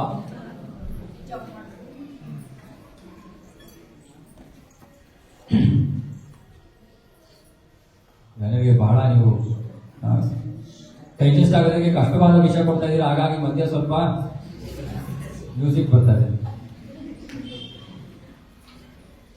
ಹಾಗೆ ನರಾಧಮರು ಅಂದ್ರೆ ಸಾಮಾಜಿಕ ದೃಷ್ಟಿಯಲ್ಲಿ ಬಹಳ ಸುಸಂಸ್ಕೃತರು. ಇದನ್ನು ದಯವಿಟ್ಟು ಅರ್ಥ ಮಾಡ್ಕೊಳ್ಳಿ. ಸಾಮಾಜಿಕವಾಗಿ ಬಹಳ ಸುಸಂಸ್ಕೃತರು ಅಂದ್ರೆ ಇವಾಗ ನಮ್ದು ಹುಲಿಮಾವಿನಲ್ಲಿ ಒಂದು ದೇವಸ್ಥಾನ ಇದೆ, ದೇವಸ್ಥಾನ ಒಂದು ಕೇಂದ್ರ ಇದೆ. ಬಹಳ ನಾವು ಒಂದು ಸ್ವಲ್ಪ middle class, lower middle class ಏರಿಯಾನಲ್ಲಿ ಇದ್ದೀವಿ. ಲೋವರ್ ಮಿಡಲ್ ಕ್ಲಾಸ್ ಅಂತಾನೆ ಹೇಳ್ಬೋದು. ಅಂದ್ರೆ ಎಲ್ಲ ಕೆಲಸಗಾರರು ಆ ರೀತಿ ಇರುವಂತ ಒಂದು ಲೊಕ್ಯಾಲಿಟಿನಲ್ಲಿ ವಿಭಾಗಿಸಿದ್ದೀವಿ. ಇವಾಗ ಅಲ್ಲಿ ದೊಡ್ಡ ದೊಡ್ಡ ಅಪಾರ್ಟ್ಮೆಂಟ್ ಅಲ್ಲಿ ದೊಡ್ಡ ಅಪಾರ್ಟ್ಮೆಂಟ್ ಇದೆ, ತುಂಬಾ ಹಣ ಇರುವಂಥದ್ದು. ಅವ್ರು ಬರಲ್ಲ ನಮ್ಮ ಕೇಂದ್ರ. ಯಾಕೆ? ನನ್ನ ಸ್ಟೇಟಸ್ ಇಲ್ಲ. ನನ್ನ ಸ್ಟೇಟಸ್ ಇಲ್ಲ ಅಂದ್ರೆ ಏನು? ನಾನು ಕಾರ್ ತರ್ತೀನಿ, ಕಾರ್ ಪಾರ್ಕ್ ಮಾಡಕ್ಕೆ ನಿಮ್ಮ ದೇವಸ್ಥಾನದ ಹತ್ರ ಜಾಗ ಇಲ್ಲ. ಅದೇ ಮುಖ್ಯನಾ? ಅಂದ್ರೆ ಇವರಿಗೆ ಏನು, ನಾವು ಕೆಳಗಡೆ ಪ್ರಸಾದ ಹೆಂಗ್ ಕೊಡ್ತೀವಿ, ನಾವು ಮೇಲೆ ಕುತ್ಕೊಂಡು ತಿನ್ಬೇಕು. ಟೇಬಲ್ ಎಲ್ಲ ಇಲ್ಲ. ಯಾರಿಗೆ ಟೇಬಲ್? ವಯಸ್ಸಾಗಿರೋರಿಗೆ. ಇಲ್ಲಿ ನಾವು ಟೇಬಲ್ ಇಲ್ಲ, ಪ್ಲೇಟ್ ಕೊಡ್ತಾ ಇದ್ದೀವಿ ವಯಸ್ಸಾಗಿರೋರಿಗೆ. ಅಂದ್ರೆ ಇವರಿಗೆ ವಯಸ್ಸಿಗೆ ಏನಾಗಿಲ್ಲ, ಅರೆ ಕೆಳಗಡೆ ಕೂತು ಅಭ್ಯಾಸ ಇಲ್ಲ. ಕೆಳಗಡೆ ಕೂತ್ಕೊಂಡು ಪ್ರಸಾದ ತಿನ್ನೋದು. ನಾವು ಮನೆಯಲ್ಲೇ ಇರ್ತೀವಿ, ಸುಸಂಸ್ಕೃತ. ಕೈನಲ್ಲಿ ಪ್ರಸಾದ ತಿನ್ಬೇಕಾದ್ರೆ ನಾವು ಸ್ಪೂನ್ ಹಾಕಿ ತಿಂತೀವಿ, ಟೇಬಲ್ ಮೇಲೆ ಕೂತ್ಕೊಂಡು ತಿಂತೀವಿ. ಸೊ ಪ್ರಭುಪಾದರು ಏನ್ ಹೇಳ್ತಾರೆ, ಸುಸಂಸ್ಕೃತರು ಅಂತ ಅನಿಸ್ಕೊಂಡಿರೋರು ಇವರು ಸುಸಂಸ್ಕೃತರಲ್ಲ. ಇವರು ಬ್ರಿಟನ್, ನಮ್ಮ ಪಾಶ್ಚಾತ್ಯ ಸಂಸ್ಕೃತಿಯನ್ನ ಅಳವಡಿಸ್ಕೊಂಡಿರೋರು, ಭಾರತೀಯ ಸಂಸ್ಕೃತಿಯನ್ನ ತ್ಯಜಿಸಿರೋರು. ಇವ್ರಿಗೆ ಭಾರತೀಯ ಸಂಸ್ಕೃತಿಯನ್ನ ಸ್ವೀಕಾರ ಮಾಡಕ್ಕೆ ಸಿದ್ಧರಾಗಿಲ್ಲ ಅವರು. ಇವರು ನರಾಧಮರು. ಹಾಗಾಗಿ ನಾವು ಹೊಸ ಒಂದು ಕಾರ್ಯಕ್ರಮವನ್ನು ಶುರು ಮಾಡ್ತಾ ಇದ್ದೀವಿ, ಕಲ್ಚರಲ್ ರಿವೈವಲ್ ಅಂತ. ನಮ್ಮ ವೈದಿಕ ಸಂಸ್ಕೃತಿಯನ್ನ ಪುನಶ್ಚೇತನಗೊಳಿಸೋದು, ಜಾಗೃತಗೊಳಿಸೋದಕ್ಕೆ ಒಂದು ಪ್ರೋಗ್ರಾಮ್ ಶುರು ಮಾಡ್ತಾ ಇದ್ದೀವಿ. ನಮ್ಮ ಭಕ್ತರು ಇವತ್ತು ಹೊರಗಡೆ ಅದನ್ನ ಟೆಸ್ಟ್ ಮಾಡಕ್ ಹೋಗಿದ್ದಾರೆ, ಪ್ರಶಾಂತ್ ಪ್ರಭು ವಂಶ. ಯಾಕಂದ್ರೆ ನಮಗೆ ಎಲ್ಲರನ್ನು ಹೇಗಾದ್ರೂ ಮಾಡಿ ಒಂದು ಪಾಶ್ಚಾತ್ಯ ಸಂಸ್ಕೃತಿಯನ್ನ ಅಳವಡಿಸ್ಕೊಂಡಿದ್ದಾರೆ, ಓಕೆ. ಅದರ ಜೊತೆ ಸ್ವಲ್ಪ ಆದ್ರೂ ನಮ್ಮ ಭಾರತೀಯ ಸಂಸ್ಕೃತಿ, ನಮ್ಮ ವೈದಿಕ ಸಂಸ್ಕೃತಿಯನ್ನು ಅಳವಡಿಸ್ಕೊಳ್ಳಿ. ಇವಾಗ ಅದಕ್ಕೆ ಒಂದು ಮಾರ್ಗ ನಾವೇನು ಮಾಡ್ತಾ ಇದೀವಿ ಅಂದ್ರೆ ಏಕಾದಶಿ ವ್ರತ. ಏಕಾದಶಿ ವ್ರತ ಸರಳವಾದ ಏಕಾದಶಿ ವ್ರತ. ಸೊ ಹೀಗೆ ಈ ನರಾಧಮರು ಅವರು ನಮ್ಮ ಪ್ರವಚನಗಳಿಗೆ ಬಂದು ಕೂತ್ಕೊಂಡು ಶ್ರವಣ ಮಾಡೋಷ್ಟು ಅವ್ರಿಗೆ ಸಮಯ ಇಲ್ಲ, ಆಸಕ್ತಿ ಇಲ್ಲ. ಅಂತವ್ರು ಕೂಡ ಕೃಪೆ ಕೊಡ್ಬೇಕು, ಯಾಕಂದ್ರೆ ಅವ್ರು ಇಲ್ಲಾಂದ್ರೆ ಭಗವಂತನ ಹತ್ರ ಬರಲ್ಲ. ಇವರು 2ನೇ ವರ್ಗದವರು. 3ನೇ ವರ್ಗದವರು ಬಹಳ ಇಂಪಾರ್ಟೆಂಟ್. ಮಾಯಾಪರತ ಜ್ಞಾನ ಅಂದ್ರೆ ತುಂಬಾ ಬುದ್ಧಿಶಾಲಿಗಳು. ಈ ತರ ತತ್ವಜ್ಞಾನಿಗಳು, ಕವಿಗಳು, ಲೇಖಕರು, ವಿಜ್ಞಾನಿಗಳು, ತುಂಬಾ ಬುದ್ಧಿ ಇರೋರು, PhD ಮಾಡಿರೋರು, ಇವರೆಲ್ಲ ದೇವರ ಹತ್ರ ಬರಲ್ಲ. ಯಾಕೆ? ಎಲ್ಲವನ್ನೂ ಅವರು ತಮ್ಮ ಬುದ್ಧಿಯಿಂದನೇ ತಿಳ್ಕೋಬೇಕು ಅಂತ ಪ್ರಯತ್ನ ಮಾಡ್ತಾರೆ. ಇವರು ದೇವರ ಹತ್ರ ಬರಲ್ಲ. 4ನೇದು ಆಸುರ ಭಾವ ಮಾಸುತ್ತಹ. ನಿಜವಾಗ್ಲೂ ಅವರು ಅಸುರರು, ಒಟ್ಟು ನಾಸ್ತಿಕರು. ಅಂದ್ರೆ ದೇವಸ್ಥಾನವನ್ನು ಕೆಡುವುದು, ಅಥವಾ ಭಕ್ತರಿಗೆ ತೊಂದರೆಯನ್ನ ಕೊಡೋದು, ಅಥವಾ ದೇವಸ್ಥಾನದ ಅವಶ್ಯಕತೆ ಏನು. ಸೊ ಇವಾಗ ನಮ್ಮ ಹುಳಿಮಾವಿನಲ್ಲಿ ನಾವೆಲ್ಲ ಭಕ್ತರು ಸೇರಿ ಒಂದು ಕೃಷ್ಣನ ದೇವಸ್ಥಾನವನ್ನು ಮಾಡೋದಕ್ಕೆ ಪ್ರಾರಂಭ ಮಾಡಿದ್ವಿ. ಯಾಕಂದ್ರೆ ನಮ್ದು ಹೇಳಿದಲ್ಲ, ಚಿಕ್ಕ ಒಂದು ಕೇಂದ್ರ ಇತ್ತು. ಹಾಗಾಗಿ ಎಲ್ಲರ ಭಕ್ತರ ಆಸೆ ಇತ್ತು, ಅಲ್ಲಿ ಯಾರೋ ಒಂದು ಸ್ವಲ್ಪ ಕಡಿಮೆ ದುಡ್ಡಿಗೆ ಒಂದು ಜಾಗವನ್ನು ಕೊಟ್ಟರು. ಸೊ ಅಲ್ಲಿ ದೇವಸ್ಥಾನವನ್ನು ಮಾಡಬೇಕು ಅಂತ ನಾವು ಪ್ರಾರಂಭ ಮಾಡಿದ್ವಿ. ಸೊ ಅಲ್ಲಿ ಇದ್ದಿದ್ದಂತಹ ಸ್ಥಳೀಯ ರಾಜಕಾರಣಿಗಳ ಹತ್ರ ಹೋದ್ವಿ, ಸುಮ್ಮನೆ ಸ್ವಲ್ಪ ಸಹಾಯ ಮಾಡಿ. ನಮಗೆ ಕೇಳಿದ ಮೊದಲ ಪ್ರಶ್ನೆ ಏನು ಅಂದ್ರೆ, ಇಷ್ಟೊಂದು ದೇವಸ್ಥಾನ ಇದೆ, ದೇವಸ್ಥಾನಗಳ ಅವಶ್ಯಕತೆ ಏನು? ನಾವು ಕೇಳಿದ್ವಿ, ಇಷ್ಟೊಂದು ದೇವಸ್ಥಾನಗಳಿದೆ, ಆ ದೇವಸ್ಥಾನಗಳು ಏನ್ ಮಾಡ್ತಾ ಇದೆ? ಆ ದೇವಸ್ಥಾನಗಳಿಂದ ಜನರ ಜೀವನ ಹೇಗೆ ಬದಲಾವಣೆ ಆಗ್ತಾ ಇದೆ ಹೇಳಿ. ಏನ್ ಮಾಡ್ತಾ ಇದ್ವಿ ನಾವು? ದೇವಸ್ಥಾನಕ್ಕೆ ಹೋದ್ರೆ ಸುಮ್ಮನೆ ಹೋಗ್ತೀವಿ, ಮಂಗಳಾರತಿ ತಗೋತೀವಿ, ತೀರ್ಥ ಪ್ರಸಾದ ತಗೋತೀವಿ, ಅರ್ಚಕನ್ ತಗೋತೀವಿ, ಹೋಗ್ತೀವಿ. ಏನ್ ಬದಲಾವಣೆ ಆಯ್ತು ಜೀವನ? ಬದಲಾವಣೆ ಆಯ್ತಾ? ಕಷ್ಟಪಡ್ತಾ ಇರೋರು ಕಷ್ಟನೇ ಪಡ್ತಾ ಇದ್ದಾರೆ, ಕೆಟ್ಟ ಮಾರ್ಗ ಹಿಡಿದಿರೋರು ಕೆಟ್ಟ ಮಾರ್ಗದಲ್ಲೇ ಉಳಿದಿದ್ದಾರೆ. ಮಕ್ಕಳಿಗೆ ಯಾರು ಸರಿ ತಪ್ಪು ಅನ್ನೋದನ್ನ ಹೇಳ್ಕೊಡ್ತಾ ಇಲ್ಲ. ಇದನ್ನ ಯಾರು ಮಾಡ್ತಾರೆ? ಪ್ರಭುಪಾದರು ಇಸ್ಕಾನ್ ಸ್ಥಾಪನೆ ಮಾಡಿದ್ದಕ್ಕೆ ಈ ಕಾರಣ ಇದು. ಒಂದು ಜನರು ಬಂದು ತೀರ್ಥ ಪ್ರಸಾದ ತಗೊಂಡು ಮನೆಗೆ ಹೋಗಿ ಅಂತಲ್ಲ. ಅರೆ ರಾಜಕಾರಣಿಗಳಿಗೆ ಅರ್ಥ ಆಗಲ್ಲ, ಎಲ್ಲ ದೇವಸ್ಥಾನನೂ ಒಂದೇ. ಅದಕ್ಕೆ ನಾವು ಅವ್ರಿಗೆ ಹೇಳಿದ್ವಿ, ಬನ್ನಿ ಕೇಂದ್ರಕ್ಕೆ ಬನ್ನಿ, ನಿಮಗೆ ಗೊತ್ತಾಗತ್ತೆ ನಾವು ಬೇರೆಯವ್ರ ತರ ಮಾಡ್ತಾ ಇಲ್ಲ, ನಾವು ಜನರ ಜೀವನವನ್ನ ಬದಲಾಯಿಸಕ್ಕೆ ಪ್ರಯತ್ನ ಮಾಡ್ತಾ ಇದ್ದೀವಿ. ಇವರು ನಾಸ್ತಿಕರು, ಇವ್ರಿಗೆ ಅವಶ್ಯಕತೆ ಇಲ್ಲ. ಇವರು ಅದೇ ಏನಾದ್ರೂ ಒಂದು ಓಟ್ ಪಡ್ಕೊಳಕ್ಕೆ ನಾವು ದುಡ್ಡು ಕೊಡ್ಬೇಕಾ? ಎಷ್ಟು ಬೇಕಾ, ಕೋಟಿ ಗಟ್ಟಲೆ ಬರುತ್ತೆ. ದೇವಸ್ಥಾನ ಕೊಡಿ, ಎಲ್ಲ ನಾವು ಕೊಡೋಕ್ಕಾಗಲ್ಲ, ಅಷ್ಟೊಂದು ದುಡ್ಡಿಲ್ಲ ನಮ್ಮ. ಸೊ ಇವರು ಆಸುರಂ ಭಾವ ಮಾಡ್ತಾರೆ, ಒಟ್ಟು ನಾಸ್ತಿಕರು. ಅಂದ್ರೆ ದೇವರು ಇದೆಲ್ಲ ಬೇಡ, ನನ್ನ ಜೀವನ, ನನ್ನ ಆರ್ಥಿಕ ಪ್ರಗತಿ, ನನ್ನ ಸ್ಥಾನ ಮಾನ. ಸೊ ಈ 4 ವರ್ಗದ ಜನರು ಕೃಷ್ಣನಿಗೆ ಶರಣಾಗತರಾಗೋದಿಲ್ಲ. ಅವರ ಜೀವನದಲ್ಲಿ ಕೃಷ್ಣ ಇಲ್ಲ. ಕೃಷ್ಣ ಇದ್ದಾನೆ, ಯಾವ್ದಕ್ಕೋಸ್ಕರ? ಸ್ವಲ್ಪ ಬಿಸ್ನೆಸ್ ಮಾಡೋದಕ್ಕೆ ಬೇಕಾದ್ರೆ ಮಾಡ್ಬೋದು. ಆ ಬಿಸ್ನೆಸ್ ಮಾಡೋದಕ್ಕೂ ಸ್ವಲ್ಪ ಸುಕೃತಿ ಇರಬೇಕು. ಭಗವಂತನ ಹತ್ರ ಹೋಗಿ ನನಗೇನ ಕೊಡಪ್ಪ ಅನ್ನೋದಕ್ಕೂ ಕೂಡ ನಮ್ಮ ಬಾಯಿಂದ ಕೇಳಬೇಕು ಅಂದ್ರೂ ಕೂಡ ಸುಕೃತಿ ಇರ್ತಾರೆ.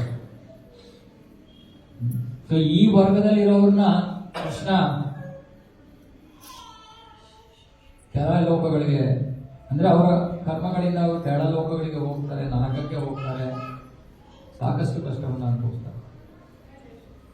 ಆದ್ರೆ ನಮ್ಮ ಉದ್ದೇಶ ಏನು ಅಂದ್ರೆ ಎಲ್ಲಾ ತರದ ಜನರಿಗೂ ಒಳ್ಳೇದಾಗ್ತದೆ.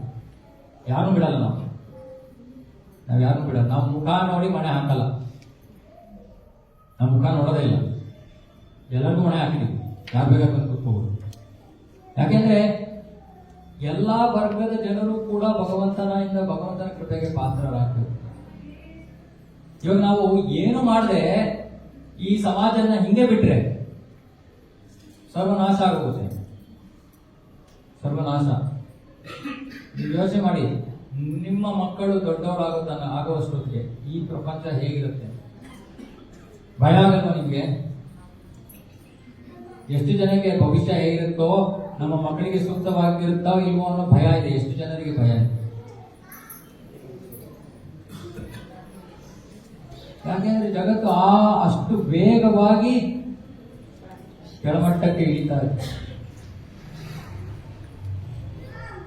ಎಷ್ಟು ಜನ ಭಕ್ತರು ನಂತರ ಬಂದು ಪತಿ ಪತ್ನಿಯರ ನಡುವೆ ಕಲಹ, ಜಗಳ, ಡೈವೋರ್ಸ್ ಒಂದು ಮಾತಾಡ್ತಾರ. ಯಾಕೆ ನೋಡಿ, ಅವ್ರಿಗೆ ಏನೋ ದುಡ್ಡಿದೆ, ಸ್ಥಾನ ಇದೆ, ಮಾನ ಇದೆ, ಎಲ್ಲ ಅವ್ರದಿದೆಯಲ್ಲ. ಹೆಂಗಸರಿಗೆ ಅವ್ರ ದುಡ್ಡಿದೆ, ಅವ್ರ ಕಾರ್ ತಗೋತಾರೆ, ಅವ್ರು ಓಡಾಡ್ತಾರೆ. ಗಂಡಸರು ಇನ್ನೊಬ್ರು ಬೇರೆಯವ್ರ ಅವಶ್ಯಕತೆ ಇದೆ ಜೀವನದಲ್ಲಿ. ಸೊ ಅವ್ರಿಗೆ ಈ ಒಂದು ಕುಟುಂಬ, ಇದರ ಮೌಲ್ಯಗಳು ಗೊತ್ತಿಲ್ಲ, ವ್ಯಾಲ್ಯೂಸೇ ಗೊತ್ತಿಲ್ಲ. ಅವರ ಜೀವನದ ಒಂದು ತತ್ವಜ್ಞಾನ, ಫಿಲಾಸಫಿ ಏನು ಅಂದ್ರೆ, ನನಗೆ ಸಂತೋಷ ಸಿಗದೆ ಇರೋ ವಿಷಯ ನಾನೇನು ಮಾಡಲ್ಲ. ಪತಿಯಿಂದ ನನಗೆ ವಿರೋಧ ಸಿಕ್ಕಿದ್ರೆ ನಾನು ಅವನನ್ನು ಬಿಟ್ಬಿಡ್ತೀನಿ. ಅವಶ್ಯಕತೆ ನನ್ನ ಪಾಡಿಗೆ ನಾನು ಜೀವನ ಮ್ಯಾನೇಜ್ ಮಾಡ್ತೀನಿ. ಎಷ್ಟು ಕಷ್ಟ ಆಗುತ್ತೆ ಇವರಿಗೆ ಬುದ್ಧಿ ಹೇಳೋದು. ಯಾಕೆಂದ್ರೆ ಒಬ್ರು ಇನ್ನೊಬ್ಬರ ಮೇಲೆ ಅವಲಂಬಿತರಾಗಿದ್ದಾರೆ ಅಂದ್ರೆ ಆದ್ರೂ ಯೋಚನೆ ಮಾಡ್ತಾರೆ, ಹೌದಪ್ಪ ನನಗೆ ಯಾರು ಇಲ್ಲ ಅಂತ. ಇನ್ ಕಾಲದಲ್ಲಿ ಯಾರ ಮೇಲೆ ಅವಲಂಬಿತರಲ್ಲ. ಎಲ್ಲರೂ ಸ್ವತಂತ್ರವಾಗಿ ತಮ್ಮ ನಿರ್ಧಾರಗಳನ್ನು ತಗೋತಾರೆ. ಭಾರತ ಒಂದು ಸಮಯದಲ್ಲಿ, ಭಾರತದಲ್ಲಿ ಏನಿದು ಡಿವೋರ್ಸ್ ಅನ್ನೋ ಇದೇ ಇರಲಿಲ್ಲ. ವಿವಾಹ ವಿಚ್ಛೇದನೆ ಅನ್ನೋ ಪದನೇ ಇಲ್ಲ. ಈ ಡಿವೋರ್ಸ್ ಯಾವಾಗ ಬಂದ್ರಲ್ಲ ನಮ್ಮ ದೇಶ ಆಳಕ್ಕೆ ಮುಖ್ಯ ಅವ್ರು ತಗೊಂಡ್ ಬಂದ್ರು. ಎಲ್ರಿಗೂ ಅಧಿಕಾರ ಇದೆ. ಏನ್ ಮಾಡಕ್ಕೆ? ಸಮಾಜ ನಾಶ ಮಾಡಕ್ಕೆ. ನಾವು ಮಾಡ್ಕೊಂಡಿದೀವಿ, ನೀವು ಮಾಡಿ. ನಾವು ನಮ್ಮ ಸಮಾಜವನ್ನ ನಾಶ ಮಾಡ್ಕೊಂಡಿದೀವಿ, ನೀವು ನಿಮ್ಮ ಸಮಾಜ ನಾಶ ಮಾಡಿ. ನಿಮಗೆ ನಾವು ಬೇಕಾಗಿರೋ ಸೌಕರ್ಯಗಳನ್ನೆಲ್ಲ ಮಾಡ್ಕೊಡ್ತಾ ಇದೀವಿ. ನಿಮ್ಮ ತಲೆಯಲ್ಲಿ ನಾವು ಸಗಣಿ ತುಂಬತಾ ಇದೀವಿ.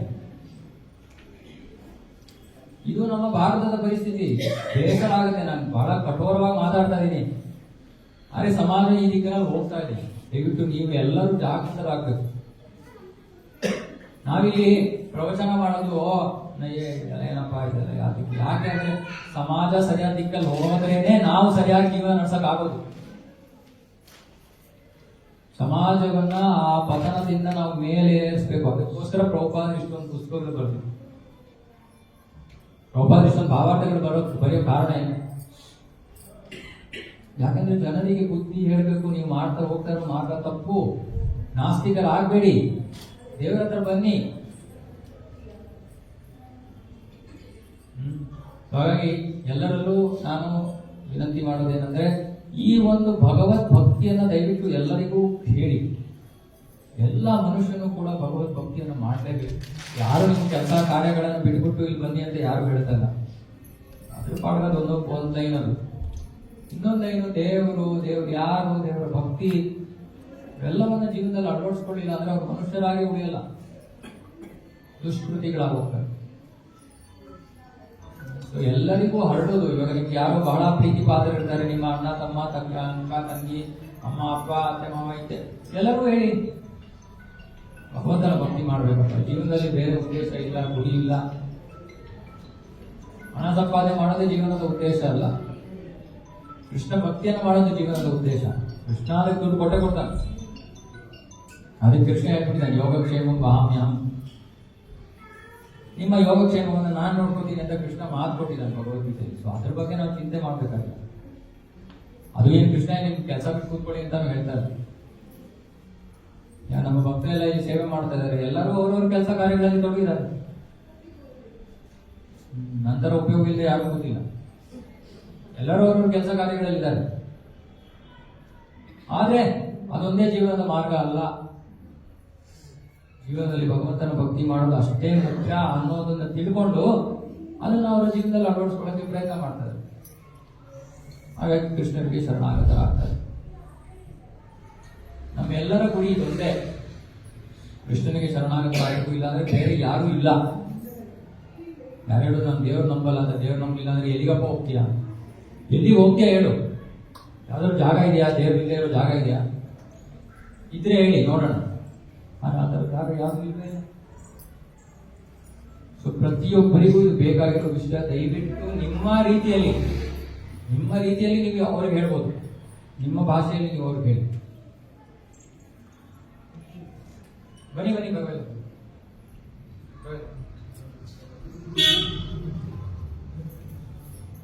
ಓಕೆ, ಹಾಗಾಗಿ ದಯವಿಟ್ಟು ಈ ಭಗವದ್ ಭಕ್ತಿಯನ್ನ ನಾವು ಮಾಡಬೇಕು. ಆಮೇಲೆ ನಾವು ಇನ್ನೊಬ್ರಿಗೆ ಹೇಳಬೇಕು.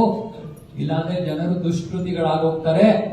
ದುಷ್ಕೃತಿಗಳಾಗಿ ಅವರು ಕ್ರಮೇಣ ನರಕಕ್ಕೆ ಇಳಿತಾರೆ, ಬಹಳ ಯಾತನೆಯನ್ನು ಅನುಭವಿಸ್ತಾರೆ.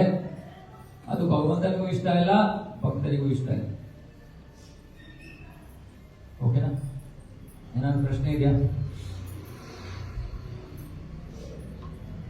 ತುಂಬಾ ಅದ್ಭುತವಾದ ಭಾವಾರ್ಥ ಇದೆ. ಆಯ್ತು, ಇವಾಗ ಎಷ್ಟು ಬೇಕಾದ್ರೂ ರಿಂಗ್ ಟೋನ್ ಬಂದ್ಕೊಳ್ತೀನಿ. ಪ್ರಭು, ಭಗವಂತನ ಭಕ್ತಿಗೆ ಮಾರ್ಗಕ್ಕೆ ನಾವು ಕಾಲಿಡ್ಬೇಕಾದ್ರೆ ಮಾಯ ಸಹಾಯ ಮಾಡ್ತಾರೆ. Okay, good question. ಭಗವಂತನ ಭಕ್ತಿಗೆ ನಾವು ಕಾಲಿಡ್ಬೇಕಾದ್ರೆ ಮಾಯೆ ನಮಗೆ ಸಹಾಯ ಮಾಡ್ತಾಳೋ ಕಷ್ಟ ಕೊಡ್ತಾಳೋ? ಕಷ್ಟ ಕೊಡ್ತಾಳ? ಯಾರಪ್ಪ? ಯಾರು ಹೇಳಿದ್ದು? ಯಾರು ಮಾಡ್ತಾ ಇರೋದು ಅದನ್ನ? ಅಯ್ಯೋ, ಓಕೆ, ಮಾಯೆ ಯಾರು ಅಂತ ಅರ್ಥ ಮಾಡ್ಕೊಂಡ ಸ್ವಲ್ಪ. ಓಕೆ, ಇವಾಗ ಒಂದು ಜೈಲಿದೆ. ಜೈಲಲ್ಲಿ ಜೈಲ್ ವಾರ್ಡನ್ ಇರ್ತಾನೆ. ಓಕೆ, ಇವಾಗ ಜೈಲಿನಲ್ಲಿರೋ ವ್ಯಕ್ತಿ ತಾನು ಏನು ಕೆಲಸ ಮಾಡಬೇಕು ಅದನ್ನ ತಪ್ಪು ಕೆಲಸ ಮಾಡ್ಬೇಕಂದ್ರೆ ವಾರ್ಡನೆ ಮಾಡಿಸ್ತಾ ಇದ್ದಾನ? ಅದೇ ಜೈಲಲ್ಲಿರೋ ವ್ಯಕ್ತಿ ತಪ್ಪು ಕೆಲಸ ಮಾಡಕ್ಕೆ ಪ್ರಯತ್ನ ಮಾಡ್ತಾರೆ. ಅದಕ್ಕೆ ಯಾರು ಕಾರಣ? ವಾರ್ಡನ? ಪಾಪ ದುರ್ಗಾದೇವಿ ಹೊಡ್ಬೋದಿದ್ದಾಳೆ. ಅವಳನ್ನ ಹೇಳ್ಬಿಟ್ವಿ ನಾವು, ನನ್ನ ತಪ್ಪು ಕೆಲಸಕ್ಕೆಲ್ಲ ಅವಳೇ ಕಾರಣ ಇಲ್ಲ. ಇದು ನಮ್ಮ ಇಚ್ಛೆ, ನಮ್ಮ ಸ್ವಾತಂತ್ರ್ಯ. ಇದನ್ನು ದಯವಿಟ್ಟು ಅರ್ಥ ಮಾಡ್ಕೊಂಡು. ಮಾಯೆ ಅಂದ್ರೆ ಅವಳು ಜೈಲನ್ನ ನಡೆಸ್ತಾ ಇದ್ದಾಳೆ. ಅವಳ ಉದ್ದೇಶ ಏನು? ನಮ್ಮನ್ನ ಇಲ್ಲಿಂದ ಹೊರ ಕಳಿಸೋದೇ ಅವಳ ಉದ್ದೇಶ. ಆದ್ರೆ ನಾವು ರೆಕ್ಟಿಫೈ ಆಗಬೇಕು, ನಮ್ಮನ್ನು ನಾವು ತಿದ್ದುಕೋಬೇಕು. ಆವಾಗ ಬಿಡ್ತಾಳೆ ಅವಳು. ಯಾರಿಗೆ ಹಿಡ್ಕೊಂಡಿದ್ದಾಳೆ ದುರ್ಗಾದೇವಿ? ಯಾರು ಭಗವಂತನ ಕಡೆ ತಿರುಗಿ ನೋಡಲ್ವೋ ಅಂತವ್ರು ಹಿಡಿದು ಜಡಿತಾ ಇದ್ದಾರೆ. ಶಿಕ್ಷೆ ಕೊಡ್ತಾ ಇರೋದು ಅವಳು. ಯಾತಕ್ಕೆ? ತಿದ್ದುಕೊಳ್ಳಿಯಪ್ಪ, ಎದ್ದೇಳಿ, ಯಾಕೆ ಕಷ್ಟಪಡ್ತಾ ಇದ್ದೀರಾ? ನನ್ನ ಸ್ವಾಮಿ ಕೃಷ್ಣ ಯಾರು? ದುರ್ಗಾದೇವಿಗೆ ಸ್ವಾಮಿ, ಬಾಸ್ ಕಡೆ ನೋಡಿದ್ರೆ ಕೆಳಗಡೆ ಇರೋರು ಬರೀ ನಮ್ಮ ಪೊಲಿಟಿಕಲ್ ಸಿಚುವೇಶನ್ ಅಲ್ಲಿ ಮಾತ್ರ ಆಗುತ್ತೆ. ಅವನ್ ಬಂದು ನನ್ಗೆ ತೊಂದರೆ ಕೊಡ್ತಾನೆ, ನಮ್ಮ ಬಾಸ್ ಹತ್ರ ಹಾಕೋದ್ಯಾ? ಅರೆ, ಭಗವಂತನ ಯೂನಿವರ್ಸಲ್ ಅಡ್ಮಿನಿಸ್ಟ್ರೇಷನ್ ಇದೆ, ಇದರಲ್ಲಿ ಈ ತರ ಕೆಟ್ಟ ಬುದ್ಧಿ ಇಲ್ಲ. ಅವ್ರಿಗೆ ಸಂತೋಷ, ನಮ್ಮ ಬಾಸ್ಗೆ ಹೊಟ್ಟದ್ರ, ಓ ಜೈ, ಸೂಪರ್. ನಿಮಗೂ ನಾವು ಎಷ್ಟು ಸಹಾಯ ಆಗುತ್ತೋ ಸಹಾಯ ಮಾಡ್ತೀವಿ. ಪರೀಕ್ಷೆಗಳಿರುತ್ತೆ ಅಷ್ಟೇ, ವಿರೋಧ ಅಲ್ಲ. ದಯವಿಟ್ಟು ಅರ್ಥ ಮಾಡ್ಕೊಳ್ಳಿ. ಭೌತಿಕ ಜಗತ್ತಿನಲ್ಲಿ ಯಾವ ಶಕ್ತಿನೂ ಕೂಡ ನಮ್ಮನ್ನ ವಿರೋಧಿಸಲ್ಲ. ನಮಗೆ ಪರೀಕ್ಷೆಗಳನ್ನ ಕೊಡ್ಬೋದು. ನಿಜವಾಗ್ಲೂ ಅಷ್ಟು ನಂಬಿಕೆ ಇದೆ ನಿಮಗೆ ಕೃಷ್ಣನಲ್ಲಿ ಅಂತ ಪರೀಕ್ಷೆ ಮಾಡ್ತಾರೆ. ಅದು ಎಷ್ಟು ಚಿಕ್ಕ ಪರೀಕ್ಷೆ, ದೊಡ್ಡ ಪರೀಕ್ಷೆ. ದೊಡ್ಡ ಜನರಿಗೆ ದೊಡ್ಡ ಪರೀಕ್ಷೆ ಮಾಡ್ತಾರೆ. ನಾವೆಲ್ಲ ಚಿಕ್ಕ ಜನರು, ನಮ್ಗೆ ಚಿಕ್ಕ ಪರೀಕ್ಷೆ ಅಷ್ಟೇ. ಸೊ ನಾವು ಸತ್ಸಂಗದ ಸಮಯದಲ್ಲಿ ಯಾವ್ದು ಮಾಲ್ ಇದು? GT ಮಾಲ್ ತಾನೆ ಹತ್ರ ಇರೋದು. ಬೇಡ, ಯಾಕೆ GT ಮಾಲ್ ಯಾರು? ವಿಜಯನಗರ ಚೆನ್ನಾಗಿದೆ ಅಂತ ಶಾಪಿಂಗ್ ಮಾಲ್ ಹೋಗೋದು ನಮ್ಮ ನಿರ್ಧಾರ, ಮಾಯ ನಿರ್ಧಾರ ಅಲ್ಲ. ನಾವು ಮಾಡ್ತಾ ಇರೋದು ಅಪ್ಪ ಮಾಯ ಮಧ್ಯೆ ಆಗಿಬಿಡಿ. ಓಕೆನಾ ಮಾತಾಜಿ? ಇನ್ನೇನಾದ್ರು? ओके ना भगवद गीता की जय, जगत गुरु श्रील प्रभुपाद की जय. ತಾತ್ಪರ್ಯ ಮನುಷ್ಯನಾಗಿ ಹುಟ್ಟಿದ್ದು ನಾವು ಕೃಷ್ಣನಿಗೆ ಶರಣಾಗತರಾಗಬೇಕು. ಶರಣಾಗದ ವ್ಯಕ್ತಿಗಳನ್ನು ದುಷ್ಕೃತಿಗಳು ಅಂತ ಹೇಳ್ತಾರೆ, ಶರಣಾಗೋ ವ್ಯಕ್ತಿಗಳನ್ನ ಸುಕೃತಿಗಳು, ಆಮೇಲೆ ಭಕ್ತರು ಅಂತ ಕರೀತಾರೆ. ಓಕೆ, ಇವಾಗ ಒಂದು ವಿಷಯ ನಾನು ಆಗಲೇ ಹೇಳಿದೆ, ನಾವು ಹುಳಿಮಾವಿನಲ್ಲಿ ಒಂದು ದೇವಸ್ಥಾನದ ನಿರ್ಮಾಣವನ್ನು ಮಾಡ್ತಾ ಇದ್ದೀವಿ. ನಿರ್ಮಾಣಕ್ಕೆ ಹಣದ ಅವಶ್ಯಕತೆ ಅತ್ಯಗತ್ಯವಾದದ್ದು. ಸೊ ನಾವು ನಮ್ಮ ಉದ್ದೇಶ ಏನು ಅಂದ್ರೆ ದೇವಸ್ಥಾನವನ್ನ ಕಟ್ಟೋ ಭಾಗ್ಯ. ಬೇರೆ ಬೇರೆ ಪುರಾಣಗಳಲ್ಲಿ ಹೇಳ್ತಾರೆ, ದೇವಸ್ಥಾನವನ್ನ ಕಟ್ಟೋದಕ್ಕೆ ನಾವು ಆ ಒಂದು ಸೇವೆ ನಮಗೆ ಸಿಕ್ಕಿದ್ರೆ ಒಂದು ರೀತಿಯಲ್ಲಿ ಭಗವಂತ ಹೇಳ್ತಾನೆ, ನೀವು ನನ್ನ ಮನೆಯನ್ನ ಇಲ್ಲಿ ಕಟ್ಟಿ ನಾನು ನಿಮ್ಮ ಮನೆಯನ್ನ ಅಲ್ಲಿ ಕಟ್ತೀನಿ ಅಂತ. ಅಂದ್ರೆ ಭಗವಂತನ ಕೃಪೆಗೆ ಪಾತ್ರರಾಗಕ್ಕೆ ಬಹಳ ಸುಲಭವಾದ ವಿಧಾನ. ನಾವು ಯೋಚನೆ ಮಾಡ್ತಾ ಇದ್ವಿ, ಸರಿ ಹಣವನ್ನ ಸಂಗ್ರಹ ಮಾಡೋದಕ್ಕೆ ಹೇಗೆ ಮಾಡೋದು? ಎರಡು ವಿಧಾನ. ಒಂದು, ದೊಡ್ಡ ದೊಡ್ಡ ಜನರ ಹತ್ರ ಹೋಗೋಣ, ದೊಡ್ಡ ದೊಡ್ಡ ವ್ಯಕ್ತಿಗಳ ಹತ್ರ, ಯಾರ ಹತ್ರ ತುಂಬಾ ಹಣ ಇದೆ ಯಾರ ಹತ್ರ ಹೋಗೋಣ. ಕೊಡೋರು ಇರ್ತಾರೆ, ದಾನ ಕೊಡೋರು ಇರ್ತಾರೆ. ನಾವು ಯೋಚನೆ ಮಾಡ್ತೀವಿ, ಇಲ್ಲ, ನಾವು ಈ ದೇವಸ್ಥಾನ ನಿರ್ಮಾಣ ಕಾರ್ಯದ ಮೂಲಕನೂ ಕೂಡ ನಾವು ಜನರನ್ನ ಭಕ್ತರನ್ನಾಗಿ ಮಾಡಬೇಕು. ಅದು ನಮ್ಮ ಉದ್ದೇಶ. ಹಣ ಭಗವಂತಂದು, ಅವನು ಹೇಗಾದ್ರೂ ಕೊಡ್ತಾನೆ. ನಾವು ಪ್ರಾಮಾಣಿಕತೆಯಿಂದ ನಡೆಸ್ತಾ ಇದ್ರೆ ಅವನು ಹಣವನ್ನ ಕೊಡ್ತಾನೆ. ನಮ್ಮ ಉದ್ದೇಶ ಏನಂದ್ರೆ ಎಷ್ಟು ಜನರಿಗೆ ಈ ಒಂದು ಭಕ್ತಿಯ ಮಾರ್ಗಕ್ಕೆ ಬರಕ್ಕೆ ನಾವು ಅವಕಾಶ ಕೊಡಕ್ ಆಗುತ್ತೋ ಅಷ್ಟು ಮಾಡಿಕೊಡೋಣ. ಇವಾಗ ಎಷ್ಟೊಂದು ಜನ ಹೇಳ್ತಾರೆ, ಇಲ್ಲ ನಮ್ಮ ಹತ್ರ ಅಷ್ಟೊಂದು ಹಣ ಇಲ್ಲ, ಆಯ್ತು ತೊಂದರೆ ಇಲ್ಲ. ನಮ್ಮ ಒಂದು ಪ್ರಸ್ತಾವನೆ ಏನು ಅಂದ್ರೆ ಪ್ರತಿ ಏಕಾದಶಿ ನಾವು ಎರಡು ಕೆಲಸಗಳನ್ನ ಮಾಡಿ. ಒಂದು, ಈ ದೇವಸ್ಥಾನ ಯಾವ ವಿಘ್ನಗಳಿಲ್ಲದೆ ನಡೀಲಿ ಅನ್ನೋ ಒಂದು ಭಗವಂತನಿಗೆ ಪ್ರಾರ್ಥನೆ. ಹಾಗಾಗಿ ಇದು ಒಂದು ವರ್ಷದ ವ್ರತ. ನಿಮಗೆ ಬೇರೆ ಬೇರೆ ದೇವಸ್ಥಾನಗಳು ಯಾರೋ ಬೆಲ್ಲ ಕಟ್ಟಿದ್ರು, ಇನ್ನೊಬ್ರು ಕಟ್ಟಿದ್ರು, ಮತ್ತೊಂದು ಕಟ್ಟಿದ್ರು, ಅವರ ಹತ್ರ ದೊಡ್ಡ ದೊಡ್ಡ ದುಡ್ಡಿದ್ದು ಕಟ್ಟಿದ್ರು. ನಮಗೆ ಇವಾಗ ಈ ದೇವಸ್ಥಾನ ನಿರ್ಮಾಣ ಆಗ್ಬೇಕು ಅಂದ್ರೆ ಎಲ್ಲರ ಪ್ರಾರ್ಥನೆ ಬೇಕು, ಎಲ್ಲರ ಸಹಕಾರ ಬೇಕು. ಇಲ್ಲಾಂದ್ರೆ ನಾವು ದೇವಸ್ಥಾನ ನಿರ್ಮಾಣ ಮಾಡಕ್ಕಾಗಲ್ಲ. ಹಾಗಾಗಿ ಮೊದಲನೇದು ಪ್ರಾರ್ಥನೆ ಭಗವಂತನಿಗೆ. ಅಪ್ಪ ಭಗವಂತ, ನಾವೆಲ್ಲರೂ ಭಕ್ತರು ಸೇರಿ ದೇವಸ್ಥಾನವನ್ನು ಕಟ್ತಾ ಇದೀವಿ, ದಯವಿಟ್ಟು ಇದು ಯಾವ ವಿಘ್ನಗಳಿಲ್ಲದೆ ನಡೀಲಿ ಅನ್ನೋ ಮೊದಲು ಪ್ರಾರ್ಥನೆ. ಎರಡನೇದು, ಅವತ್ತಿನ ದಿನ ಭಾಗವತ ಶ್ರವಣ ಇರುತ್ತೆ, ಕ್ಲಾಸ್ ಇರುತ್ತೆ ಆನ್ಲೈನ್. ನೀವು ಗ್ರೂಪ್ಗೆ ಆ್ಯಡ್ ಮಾಡ್ತೀವಿ, ಇನ್ನೊಂದು ಬೇರೆ ಗ್ರೂಪ್ ಇದೆ. ಅಲ್ಲಿ ಬೆಳಗ್ಗೆ ಕ್ಲಾಸ್ಗಳು ನಡೆಯುತ್ತೆ, ರೆಕಾರ್ಡಿಂಗ್ ಇರುತ್ತೆ, ರೆಕಾರ್ಡಿಂಗ್ ಗ್ರೂಪಲ್ಲಿ ಹಾಕ್ತೀವಿ. ಅವತ್ತು ಭಾಗವತ ಶ್ರವಣ ಮಾಡಿ ಅರ್ಧ ಗಂಟೆ, ಬಹಳ ಶ್ರೇಷ್ಠ ಏಕಾದಶಿ ದಿನ. ಎರಡನೇದು, ಯಾರು ಪ್ರತಿನಿತ್ಯ ಜಪ ಮಾಡ್ತಾ ಇಲ್ವೋ ಅವತ್ತಾದ್ರೂ ಒಂದು 2 ಮಾಲೆ ಜಪ ಮಾಡಿ, ಅವತ್ತಾದ್ರೂ. ಮೂರನೇದು, ಉಪವಾಸ ಮಾಡಕ್ ಆಗೋರು ಉಪವಾಸವನ್ನ ಮಾಡಿ. ಪೂರ್ತಿ ದಿನ ಮಾಡಕ್ ಆಗಲ್ವಾ, ಒಂದ್ಸತಿ ಮಾಡೋದಕ್ಕಾಗತ್ತಾ ಮಾಡಿ. ಇಲ್ಲ ನಾನು ಆಹಾರ ಬಿಟ್ಟು ಇರೋದಕ್ಕೆ ಆಗಲ್ಲ, ಓಕೆ, ಒಂದ್ಸಲಿ ಹಾಲು ಹಣ್ಣು ಇತ್ಯಾದಿ ಒಂದು ಹೊತ್ತಿಗೆ, 3 ಹೊತ್ತರಲ್ಲಿ 1 ಹೊತ್ತಿಗೆ ಮಾಡಕ್ಕಾಗತ್ತಾ ಮಾಡಿ. ಅದು ಮಾಡಕ್ಕಾಗಲ್ವಾ, ಓಕೆ, ನಿಮ್ಮಿಷ್ಟ. ನಾಲ್ಕನೇದು, ನಮ್ಮ ಕಡೆಯಿಂದ ಒಂದಿಷ್ಟು ಅಲ್ಪ ಕಾಣಿಕೆ ಭಗವಂತನ ಒಂದು ಈ ಮನೆಯನ್ನ ನಿರ್ಮಿಸೋದಕ್ಕೆ. ಎಷ್ಟು ಕಾಣಿಕೆ? ನಾವು ಹೇಳಿದ್ರು ಕನಿಷ್ಠ 250 ರೂಪೀಸ್, 250 ರೂಪಾಯಿಗಳು ಪ್ರತಿ ಏಕಾದಶಿ. 250 ರೂಪಾಯಿಗಳನ್ನ ನಾವು ಏಕಾದಶಿಯ ದಿನ, ಯಾಕಂದ್ರೆ ಅದು ಮಾಧವ ತಿಥಿ ಅಂತ ಹೇಳ್ತಾರೆ. ಏಕಾದಶಿ ಅಂದ್ರೆ ಭಗವಂತನಿಗೆ ಬಹಳ ಪ್ರಿಯವಾದ ತಿಥಿ, ಬಹಳ ಪ್ರಿಯವಾದ ದಿವಸ. ಅವತ್ತು ನಾವು ಭಗವಂತನಿಗೆ, ಅಪ್ಪ ನಿನ್ನ ದೇವಾಲಯ ಕಟ್ಟೋದಕ್ಕೆ ನನ್ನ ಕಡೆಯಿಂದ ಒಂದು ಅಲ್ಪ ಕಾಣಿಕೆ ಅಂತ ನಾವು ಭಗವಂತನಿಗೆ ಅರ್ಪಣೆ ಮಾಡೋ ಒಂದು ಕಾರ್ಯಕ್ರಮ. ಇದರ ಉದ್ದೇಶ ಏನು? ಎಲ್ಲರೂ ಕೂಡ ಇದರಲ್ಲಿ ಭಾಗವಹಿಸ್ತೀವಿ. ನಮ್ಮ ಉದ್ದೇಶ ಏನು? ಯಾರೋ ಮನೆಗೆ ಹೋದ್ರೆ, ಮನೆಯಲ್ಲಿ ಗೃಹಿಣಿಗಳಿದ್ರೆ ಅವರು ಯಾರು ಕೇಳಬಾರ್ದು. ನಾನು ಪತಿಯನ್ನ ಕೇಳ್ತೀನಿ, ಇಲ್ಲ, ಯಾರು ಕೇಳದೆ ಸೇವೆಯನ್ನ ಮಾಡೋ ಅಷ್ಟು ಚಿಕ್ಕ ಒಂದು ನಾವು ಅಮೌಂಟ್ ಅನ್ನ ಹೇಳ್ತಾ ಇದೀವಿ. 250 ರೂಪೀಸ್. ಎಲ್ಲಿ ಹೋಗುತ್ತೆ ಇವತ್ತು 250 ರೂಪಾಯಿ ನಮ್ಗೆ ಗೊತ್ತಿಲ್ಲ. ಓಕೆ, ಆ 250 ರೂಪಾಯಿನ ತಿಂಗಳಿಗೆ 2 ದಿನ, 2 ಏಕಾದಶಿ ಇರುತ್ತೆ ತಿಂಗಳಲ್ಲಿ 2 ದಿನ. ನಿಮ್ಗೆ 2 ದಿನ ಆಗಿಲ್ವೋ 1 ದಿನ ಮಾಡಿ. ಆದ್ರೆ ಈ ಒಂದು ಏಕಾದಶಿಯ ವ್ರತದಲ್ಲಿ ನೀವು ಭಾಗವಹಿಸಿ, ನೀವು ಕೂಡ ದೇವಸ್ಥಾನ ನಿರ್ಮಾಣ ಕಾರ್ಯದಲ್ಲಿ ತೊಡಗಬೇಕು. ಹೆಚ್ಚು ಮಾಹಿತಿಯನ್ನ ನಾನು ಕೊಡ್ತೀನಿ. ಆರ್ಕಿಟೆಕ್ಟ್ ಅವರು ಡಿಸೈನ್ ಎಲ್ಲ ಮಾಡ್ತಾ ಇದ್ದಾರೆ, ಏನು ಇಲ್ಲ ಅನ್ನೋದನ್ನ ನಾನು ಆಮೇಲೆ ಎಲ್ಲ ಶೇರ್ ಮಾಡ್ತೀನಿ ಒಂದು 2-3 ವಾರದಲ್ಲಿ. ಆದ್ರೆ ಇದು ಒಂದು ಅವಕಾಶ ಎಲ್ಲರಿಗೂ, ಯಾರಿಗೂ ಫೋರ್ಸ್ ಇಲ್ಲ. ಅದು ನಿಮ್ಗೆ ಆಗ್ಲೇ ಗೊತ್ತಾಗಿದೆ. ಇಲ್ಲಿ ನಾವು ಯಾರನ್ನೂ ಫೋರ್ಸ್ ಮಾಡಲ್ಲ ಯಾವ ವಿಷಯದಲ್ಲೂ.